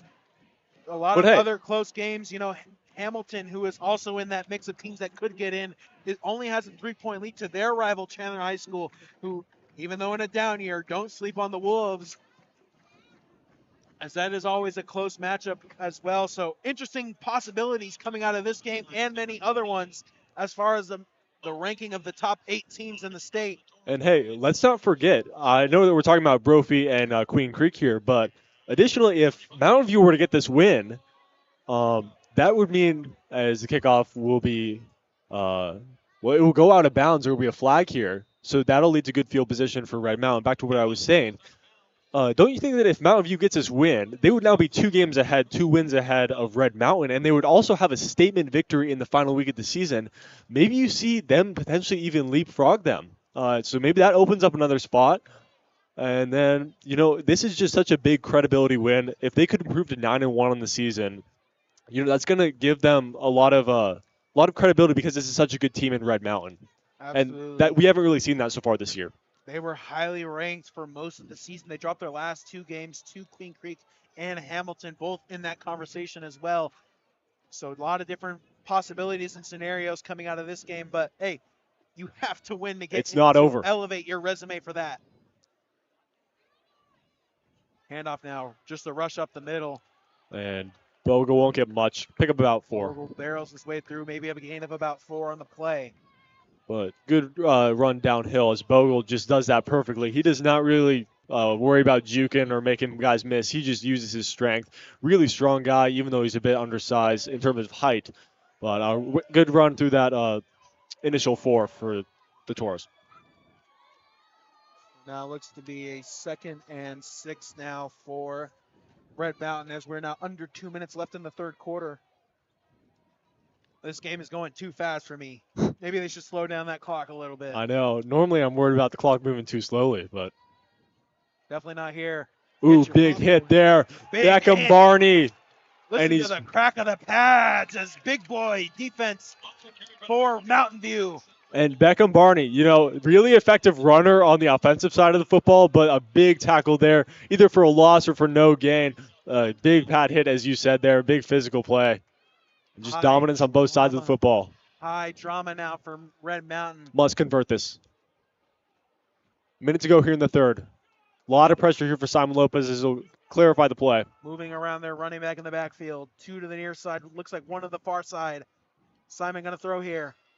Lopez dancing around the pocket. He's going to roll out. Shakes off a rusher. Just going to dump it. It's incomplete. Too far outside. Incomplete. Mountain View defense coming up huge for them as we're now under a minute to go in the third frame. Great coverage there by Myron Christensen, number 21, the cornerback. Had an amazing game last week, had 5 tackles and an interception. He has 2 interceptions on the season and able to force the incompletion. And on a 4th down and 6 in their own territory, it'll be another reluctant punt. And right now, Red Mountain has to be really frustrated with the way the last couple of drives have been going. But more importantly, how good has this Mountain View defense looked? Really, they have not gotten a first down. I'm referring to Red Mountain here, of course. Red Mountain not gotten a first down in the third quarter, so a great response here by Mountain View after struggling in the first half. Awkward snap on the punt, and it's going to be up and away. Very short. Mountain View is here, waving fair, and it's going to be caught. 40-yard 40. line is where this Mountain View offense is going to start off, possibly putting more pressure on this Red Mountain team, as looks like there's going to be a lot of conversations heading into this open postseason conversation next week. And Mountain View making their own case here. And for those of you who don't know how the Open Division works, it's a new innovation in Arizona high school sports. So for the top 8 teams in 6A, 4A, and 5A, pretty much any division, they are given a chance to compete in the Open. If they lose in the Open, they get relegated back to their normal division. And that is calculated based on, obviously, your record and then your strength of schedule. So the strength of schedule is what's bringing Mountain View out of the playoffs right now, even though they're 8-1. Nice screen. And it's going to be a jailbreak screen. Very nice as they gain another first down. And here they are in Red Mountain territory. Talon Arnett with another big catch there. Just as you said, great screen there, great blocking. And Arnett really having a fantastic game. Obviously, the headline's going to be his Hail Mary, which has really changed this game. But so many catches, just ability to make those small plays. Really physical slot receiver. 2-by-2 set. Going to be a handoff to Bodley. He had the big run on the last drive. He's going to have a big run here. Another first down as he crosses the 40 on the 35-yard line. Another first down, Mountain View. And Mountain View going all gas, no brakes here in the third quarter. And the head coach getting really happy there, moving onto the field and signaling to the fans, we're headed to the fourth. And this is exactly where they wanted to be heading into halftime. And, man, what a turnaround by this Mountain View team. Going into the last couple minutes of the first half, they were down by 7. But, man, the big Hail Mary to Arnett. And then here in this third quarter, it's been dominance. They outscored them 14-3. 2 big touchdowns, and now they have a chance to potentially get another one here. Total dominance, and we will head to the fourth quarter here at Jesse Parker Field. It's Toros 36, Mountain Lions 24. So to kind of set the stage a little bit here of what's at stake now as we get into this final frame. It looks like there might be a couple open division spots available following this final week. I'm so hyped I can't even form words right now. I'm not gonna lie, but it looks like Queen Creek is down big now to ALA Queen Creek. Brophy is down only in a close one to South Point down in Tucson. Higley is up big on Williamsfield. Houston ALA is up big on Queen Creek. Liberty's up big on Centennial. And it looks like the top 3 spots are a lock. In Morena at 1, Basha at 2, and Horizon at 3. By the way, hats off to Travis Ditmore and company over at Horizon. Big turnaround this year. It looks like they're going to make a run here. But a lot of other teams are clamoring for that spot of being among the Elite 8, if you will. And no matter what, high school football. No matter what, all those teams will play, whether it's in a 6A or 5A playoffs. But obviously, the open division is just what you want to be in. And Bodley's going to get another handoff, bounces outside. Stiff arm. As he bounces outside, even more towards the sideline, he's going to be brought down past what looks to be the 20-yard line. So Mountain View not looking back as they see Red Mountain in their rearview mirror. Yep. They are all gas, no brakes so far in this second half. And Reese Bodley, just an absolute fantastic couple of drives that we've seen from him here. Not used a lot in the first half, but really saved him up here to just whittle this clock down. And right now, if you're Mountain View, why wouldn't you give the ball to Reese Bodley every single time? He's been absolutely fantastic, as he's been on the entire year. He has the hot hand, a lot of different shifts pre-snap. Another handoff to Bodley on the short side of the field. Going to be brought down short, gain of about 1 or 2 on the play. And that was really kind of a play that got blown up there. Great job by Wade by getting there, but Bodley is so fast that he's able to make what would be a tackle for loss for the average running back into a couple yards. That's a great play, and most of all, it's going to keep this clock running. As we duck under 11 minutes here, it'll be 2nd down and 8. Trips to the near side. They're going to shift their running backs right by the side of Goodman. Goodman's going to throw here. He's going to roll out on a bootleg. He has a shot. And it's caught! To be caught! Talon Arnett! With his 2nd touchdown in the game. And it's number 20 for number 13. Talon Arnett. How often do you see a wide receiver have 20 receiving touchdowns in a single year? And for the senior, he will cap off his final regular season game at Mountain View Stadium with another touchdown. He is so talented, and right now it is now a 3-score game, and it's looking bleak for the red and white for Red Mountain. Wow, what a turn of events here, as we'll get more into that after the PAT attempt. And John Gerard. Drama out here in Mesa, Arizona at Mountain View High School. The weather's cold, but man, it is getting white hot here. PAT snap spot up and good. No problem. High drama here. It's 43-24, now 19 points. Going to be a 3-score game. Red Mountain, obviously not over, but right now you've got to have some kind of comeback, and it's got to start immediately. Not a lot of time left, and it's got to happen fast for Simon Lopez. 43-24, a 19-point advantage. Blinking, you'll miss it for Mountain View. Pretty much ever since the Hail Mary at the tail end of the first half, they have not looked back, and they've really contained this top Red Mountain team in the state, who is really kind of seen as small fall from grace, if you will, these past couple weeks. Yeah, and just what a great response, especially from Brady Goodman. Threw that interception early in that second half. And to me, I kind of thought in that moment, this is the moment where Red Mountain's going to turn this one around. This is the moment where, like, it's all kind of going to come apart for Mountain View. They got lucky with the Hail Mary, but, you know, they're going to, like, kind of fall apart. But credit to that defense making that stop in the red zone. And credit to Reese Bodley and Brady Goodman, who now has 2 touchdowns. Bodley has another one, for coming back and getting 3 touchdowns now, as they've just offensively pounded the mountain lions here. And the kick is going to be off. And it'll be a touchback. Mountain View saying, hey, Red Mountain, the ball's in your court now. Yep. We've gotten fireworks on and off the field. I'm expecting to see more. I don't think we're far from done here. 10:50 to go in the game. Let's throw another quarter in there, huh? Yeah, there's still plenty of time. And, you know, with the way how crazy this game has been, don't put it past them. Don't put it past Simon Lopez and this Red Mountain offense from making something special happen. Crazier things have happened. Red Mountain's basically just a few plays away from getting themselves back into this.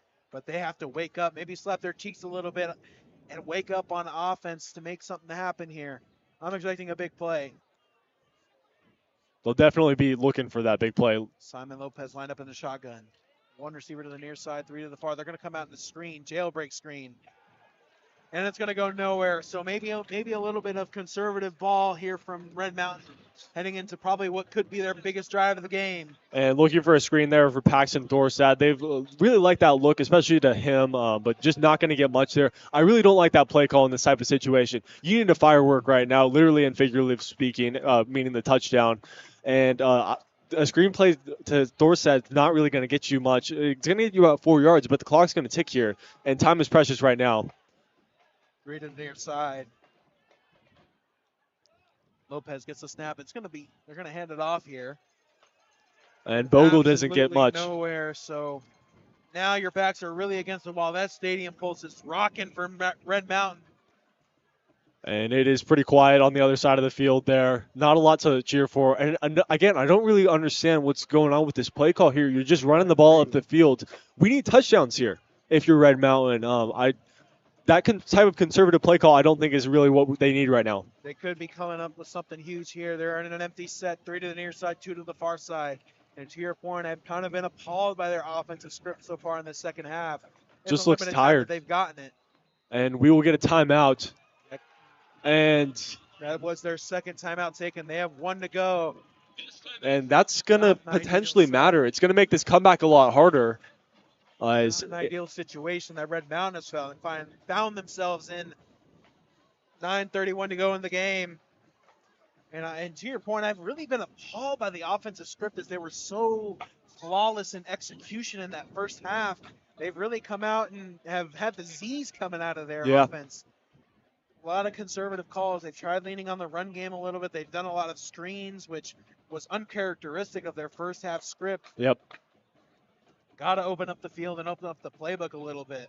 And they took about already almost 2 minutes off of that clock, and they've run 2 plays and gotten 6 yards. That's not what they need right now, especially being down 19. They need a firework here. I expect a big play to potentially Wagner right now, as that was a big part in getting a first half score on a 3rd down and long. Big connection there. 2 to the near side, 2 to the far side. He has a running back right by his side. Lopez lined up at the shotgun. Takes a snap. It's going to drop back. Airs it out. That's going to be caught and a big hit at And the a big, tail end. big catch there by Thorstad. So take a deep breath of relief, Red Mountain fans, as now their offense seems to have shown some signs of life as they get a big first down. And Tavita Tase, number 52, is going to go down with an injury here. Just kind of plopped down on the floor. Don't know what happened. He got back to the line just fine, and then all of a sudden looked like he pulled something or something came up.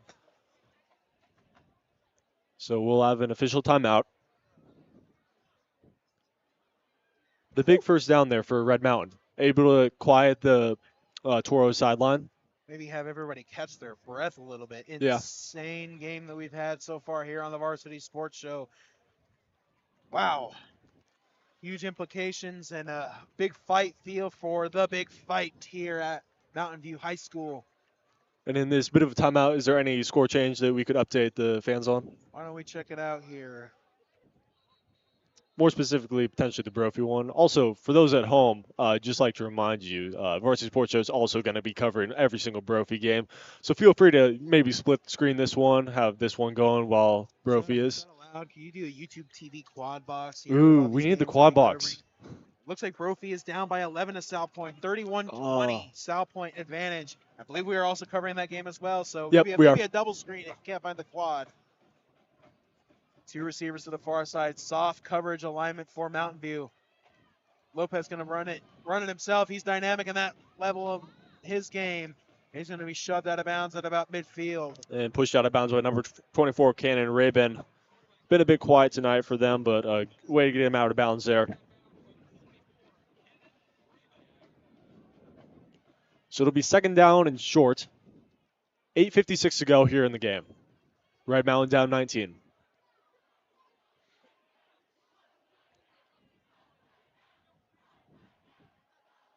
And Lopez going to run it himself. Runs it himself. He's going to get a big one here as now they cross into Mountain View territory. So Red Mountain down but not out quite yet. 8:50 to go in the game.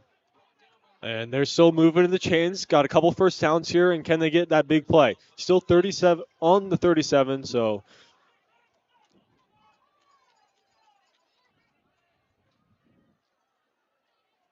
Line up in shotgun. Lopez takes a snap.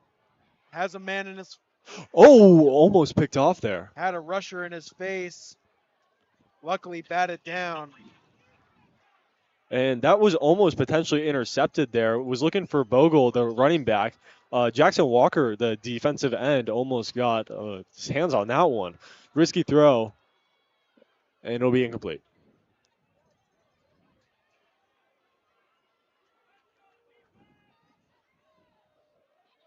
Second down and 10 from the Mountain View 37. Amazing development. Looks like Hamilton is up big on Chandler now, 41-14.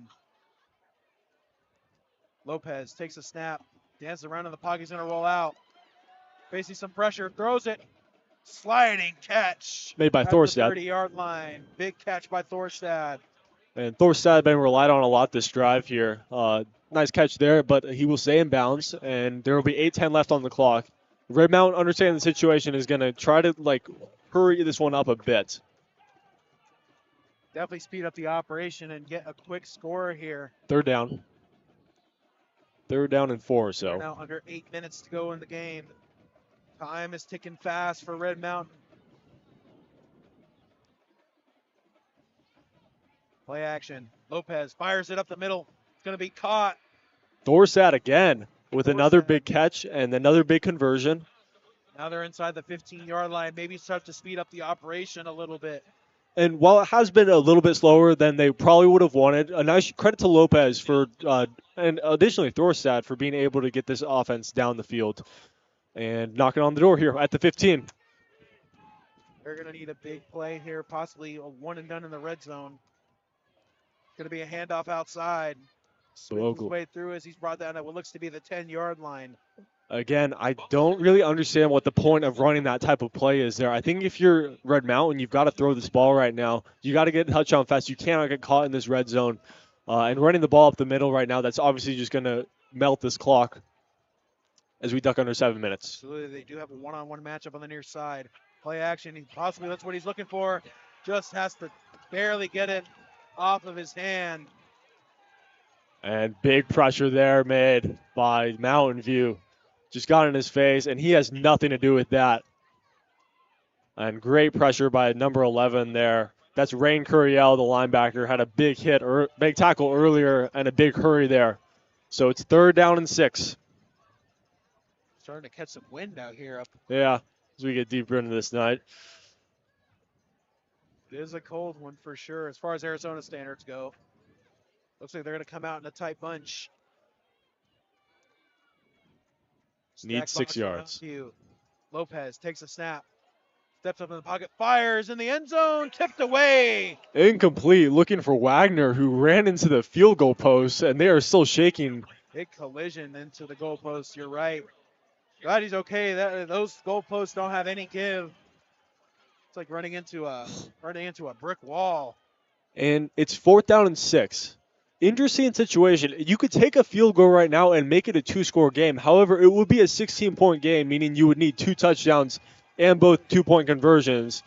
Not a great position to be in, and Red Mountain's going to prefer just going for this one. 4th down and 6. It's touchdown or bust. This could be the game here on this play. Shotgun, 2 on the near side, 1 on the far. Lopez dances, pumps it. Gonna fire in the end zone. He's got a man. Wagner. Short of the end zone, but he did get the first down, so sigh of relief for Red Mountain. As they will be bailed out again by one of their wide receivers. They're going to move it fast. They got to punch it in. 6:40 on the clock here. Time's going to tick a little bit because he was tackled inbounds. And Lopez will extend his arms. He's motioning in. Touchdown, Red Mountain. So hold on to the confetti here for Mountain View because Red Mountain is cutting into this lead, and there is still time on the clock. And that is now Lopez's, I believe, 9th touchdown because that's his 2nd rushing touchdown of the night. Correct me if I'm wrong. Yep. And he is so effective with his legs, but they got a bit away from that in the second half, and I think that's the scoreboard is a bit of a result of that. But it's not over yet here. And I think you got to go for it here right now if you're Red Mountain, because if you go for it and get this, you can now have a field goal and a touchdown. But instead they'll offer the PAT. Why not? It'll be good, but PAT's now up and good. I like that decision. You think so? Take the easy points because it's a 13-point game. I mean, 12-point now. 12-point game doesn't really make a difference. So to me, the logic is you're down 13. You go for 2. It's now an 11-point game. That means you can now have a field goal and a touchdown, as opposed to now you need 2 touchdowns. But given the fact, though, that I don't know, field goals aren't always a for sure thing. Yeah, that's a good point. Any level, of course, but definitely at the high school level. So yeah, maybe that changes high school versus NFL. I get your point. It's so easy to just say, hey, let's go for 2 there and think about the field goal, but situationally, just be conservative in that type of situation. I'm not too mad at that. So this is where having a guy like Reese Bodley, who averages 9.16 yards a carry coming into this game, is so effective because they are just going to, run it down Red Mountain's defensive line. I see no reason why they wouldn't. And Red Mountain's got to be able to pretty much get a 3-and-out right here. And we'll see if they can handle that. They'll go for an onside kick. Onside kick. There is a scrum and a fight for the ball there. I believe Mountain View was able to hop on it. Yeah, Red Mountain was right in front of that, and they didn't look like they opposed that at all or challenged it. Checking on this Brophy game. What's going on right now? Oh, no. I believe it's actually 38-14. And I just saw that it was 28-31. So Brophy managed to – obviously, the score must have changed a little bit. Ruling must have changed, yeah. Maybe just an error in count. So my Broncos will likely be missing this open. But more importantly for this game, it's likely going to be opening up a playoff spot in terms of the open division. I really hope the committee or the decision makers are watching this game. Yep, because you've got to acknowledge the strength of schedule that this win provides. Mountain View's been waiting all season to prove their strength because they've faced so easy opponents, but now they have a chance with a big dog, and they're proving it right now, as Arnett's going to be tackled immediately after that screen pass. And not great news as Tavita Tase, the captain, came down with an injury and came out there for this drive and immediately limped off the field and threw his helmet down. He doesn't look like he's very happy with that one. Looked like he was possibly dealing with a cramp, but that might just not just be the case. It is cold out here, so any injury will definitely be aggravated by any amount of contact. But nonetheless, two receivers to the far side. They do have a tight end attached on the far side. Line up in a pistol formation. They're going to shift with his running back bodily to be right by his side. Cross motion with the tight end, and there are whistles and flags. It'll be a false start. False start. But man, the main thing that I'm looking for is right now number 4 in that backfield. Just, super scary right now. Right now you've got to make 2 tackles on him to get that ball back. 5:41 to go. There's still time. But can Red Mountain get a defensive stop here? And they've got to get that ball back now. They absolutely do. So time's still ticking off. 5:30 is a little bit under now. Going to run that shift again. They're going to have a running back right by the side of Goodman. 2 to the near, 2 to the far. Red Mountain stacking the box, possibly showing pressure. There's going to be a handoff to Bodley, who's gotten a heavy workload in this second half as we're approaching 5 minutes and counting. And a good job by Gamba to get in there off the edge and make that tackle, along with number 52 for Red Mountain.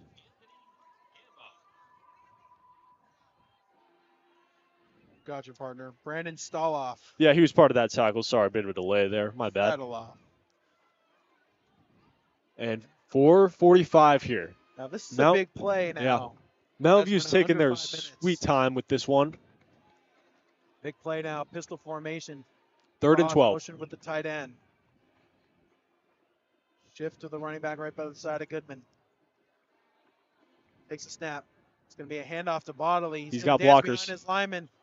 And he can't find a gap. He finds a little more room for some extra yardage, but that's going to be short of the first down, well short, so possibly a punt here for Mountain View. And now Red Mountain gets the ball back. And now you really got to abandon that conservative approach that they had with the last drive. Trickle down the ball with some screens and run plays, which, I mean, you still could do that, but do it in a timely manner. And you have to get out of bounds. You have to get out of bounds. Conserve clock here. There's still a 2-score game, 43-21, 12-point game, but woo, man, the drama is building for sure. That stadium pulse has to be rocking for Red Mountain. And a big return from Cornett would definitely help as he's back deep to receive at about the 15-yard line. 3:50 to go here. But they still are able to take a little bit of time off as there's going to be a false start from Porter Wilhelm off that left edge. And that'll stop the clock. Second false start of this drive. More of a possibility for field position opportunities for Red Mountain. 4th and 14 now. We are now under 4 minutes. We're at 3:42 and counting. Little time going to tick off here. Is that penalty? It will add a little bit of time to that play clock.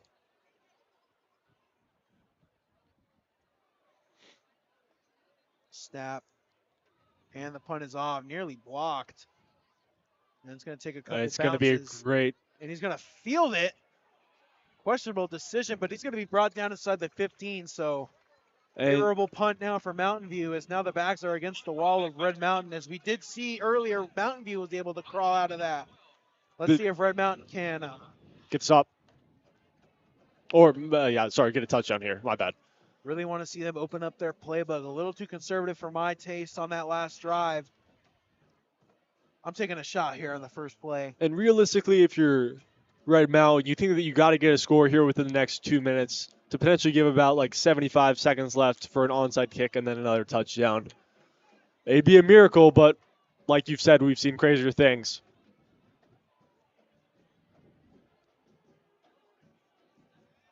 Spread formation, 2 to the far, 2 to the near side. Lopez in shotgun. Play action. Going to throw here. Looking for a deep, big throw up the middle. He's got him! He's got him! Wide open man! Only one man. Horrendous Poe! Touchdown! And now we have a different game as there is silence on the Mountain View side. Red Mountain is back in this game. And Correndus Poe able to sneak behind all of Mountain View's defensemen, all of their safeties, all their cornerbacks. And if you're Mountain View, I think that's exactly what you cannot do. You've got to recognize that situation and play conservatively. Push guys back. Allow them to get those screenplays, but don't allow them to get the firework. Beautiful, beautiful throw by Simon Lopez on that play. And now we have a 5-point game with 3 minutes to go. Momentum. How it shifts. This game, PAT up and good. This game. And now a lot of pressure is back on Mountain View. Now there's plenty of time left, and Red Mountain still has a timeout. So you don't even really need to go for the onside kick here. Absolutely not. Yeah, I think right now, based on what you just saw from you force a 3 and out. Ooh, but do you want to give the ball back into the hands of like Reese Bodley and give him a full chance to get out in space? If the defense can show up like they did on the last drive, this game is wide open. As we thought it was, I thought it was going away. we thought it was a lost game just a few minutes ago, but Red Mountain woke up and here they are, 43-38 in an absolute banger here at Mountain View High School. And now the student section starting to come alive here, hopefully leading the charge here for the rest of the stands. Yeah, pull away Everybody victory. is seated on this Mountain View side, possibly in shock as we await the kick. Potentially an onside kick, And they will do it. And we fielded easily there by Curiel, and no problem. I don't know. I don't know how I feel about that decision to go for the onside kick. You know, there's obviously the potential firework that you get there, but most likely it's going to be fielded. But now they've got to do what they did last time and make a stop on Reese Bodley. By Mountain View, own the clock. Pound the rock Yep. and say defend it if you can. All run plays here. I'm jawing up on Mountain View. And right now, if you're Mountain View, you probably need a first down. Would not completely ice the game, but it would pretty much ice the game.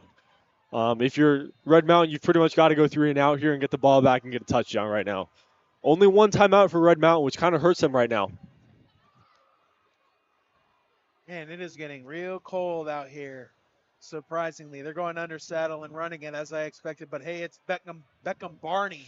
He's going to throw his way through, and that looks to be just about a yard short of a first down. Gets about 9, and that's going to be just a kind of defensive. You really had an opportunity to get him down immediately, hit him hard. And Beckham Barney really didn't have a lot to go, but unfortunately some missed tackles there.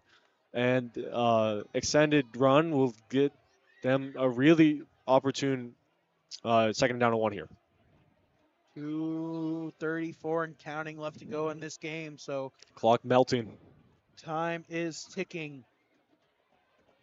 Crucial down in distance here for Mountain View and Red Mountain.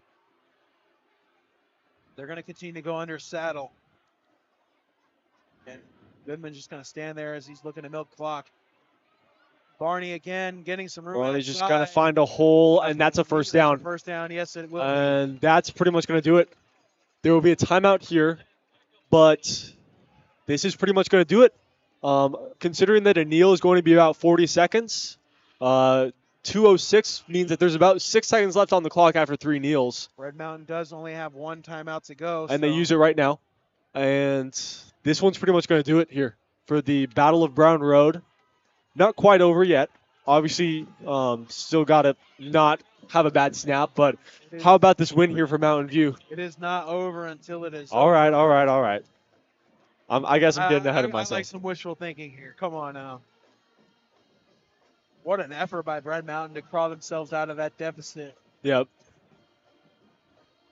Heartbreaking turn of events there on that second down, but And just some missed opportunities there by the defensive front. I'd like that defense to be a little bit more aggressive in getting to him. You know, it's pretty much try or die here if you're Red Mountain, so I would like some more aggression there.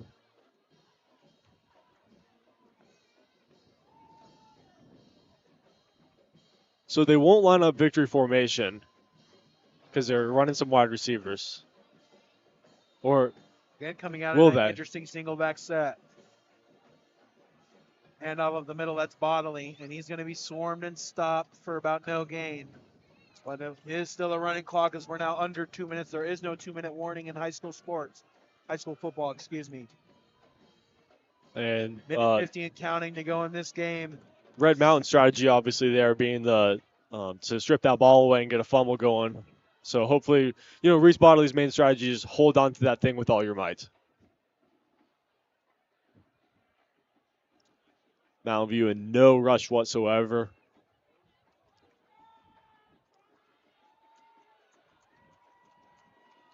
$1:25 to go here. They're going to come out and looks like they're going to shift to a single back set. I thought they were going to come out in a pistol formation. Hand off to Bodley again, and he's going to be bottled up. Stopped early again, but 1:14 to go here on this clock. This should be no problem for running this clock out because they can take a snap at under 40 seconds, and after that, they could really just kneel this last one out here. And with that, yeah, got a minute or under a minute now here. As it's starting to get real here for this Mountain View Toros that they just pulled off the upset against Red Mountain. Fans are starting to realize it. And how about this win? As now they can have their sigh of relief collectively. But hang on, 3rd and 10. Looks like they're going to run a play here, not victory formation. I'm not sure why they're not just kneeling this one. Seconds. Another handoff again to Bodley. He'll be stopped, but it doesn't matter. We're down, but that might just be it. Yep, it will be it. And the Battle of Brown Road will be given to Mountain View as the Toros are able to just cling on to this one. If it went on any longer, it would have been interesting. But the Toros will win this one 43-38, led by Reese Bodley in the second half, led by wide receiver Talon Arnett, whose Hail Mary ended up being the difference in those 8 points. Heartbreaker for Red Mountain, but Mountain View taking care of business, proving their case for an open division spot. What a game we had here at Mountain View High School. 43-38 the final. And even with the loss, there is some rumblings at that bottom half of the open division ranking conversation. So maybe don't rule out Red Mountain just yet. There are a few three. So yeah, let's cover that. So for those of you who weren't able to watch earlier, Queen Creek has lost to ALA Queen Creek. Unfortunately, Brophy Prep is going to take the loss. 38-22 is that game at at its current state. Able to get a touchdown. But likely Brophy will drop that game. And right now, Mountain View is number 12th in the open. You need to be the 8th seed. So that opens up 2 spots. So it looks like, there will be 2 spots for the taking. Morena, Basha, Horizon, Liberty, ALA, QC, Higley, Brophy Prep, and Queen Creek are the 8 teams right now. And those bottom 2 teams are facing deficits. And then, arguably, more importantly, is that Mountain View obviously is going to have the win against Red Mountain, so that would be used as leverage. But more importantly, as I've said earlier in this broadcast, Mountain View had a very easy schedule coming into this game. The main argument against them not being in the open was that even though they're 8-1, they faced some really easy competition. You can't say that anymore. They just beat the number 4 team, Red Mountain, beat them 43-38. And the Battle of Brown Road will be given to the Toros. And Mountain View capped off as the 4th team out of that open division. As look at them celebrate on the sideline.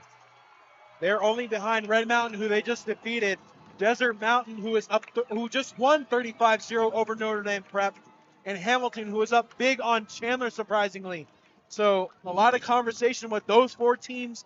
I mean, with the 2 bottom teams losing, it still proves their case that they could still remain in. But just a lot of possibilities and scenarios here, and what was a amazing game here, and what looks to be an amazing week of Arizona high school football out here. And I can't form words right now. What a game here. And it'll be really interesting to see what the committee or AIA says in terms of who the top 8 is going to be. They've got to be up all night, as it looks like the rankings will be revealed at 8 a.m. sharp in the morning. So a lot of conversation and stuff, and they're going to waste no time with that, given with finals across the board here. But what a game that we had here. Yeah. Any final thoughts? I think we've covered it. Yeah. So make sure to stay tuned tomorrow for 8 a.m. The rankings will come out. There'll be a lot of, I'm sure, controversial picks.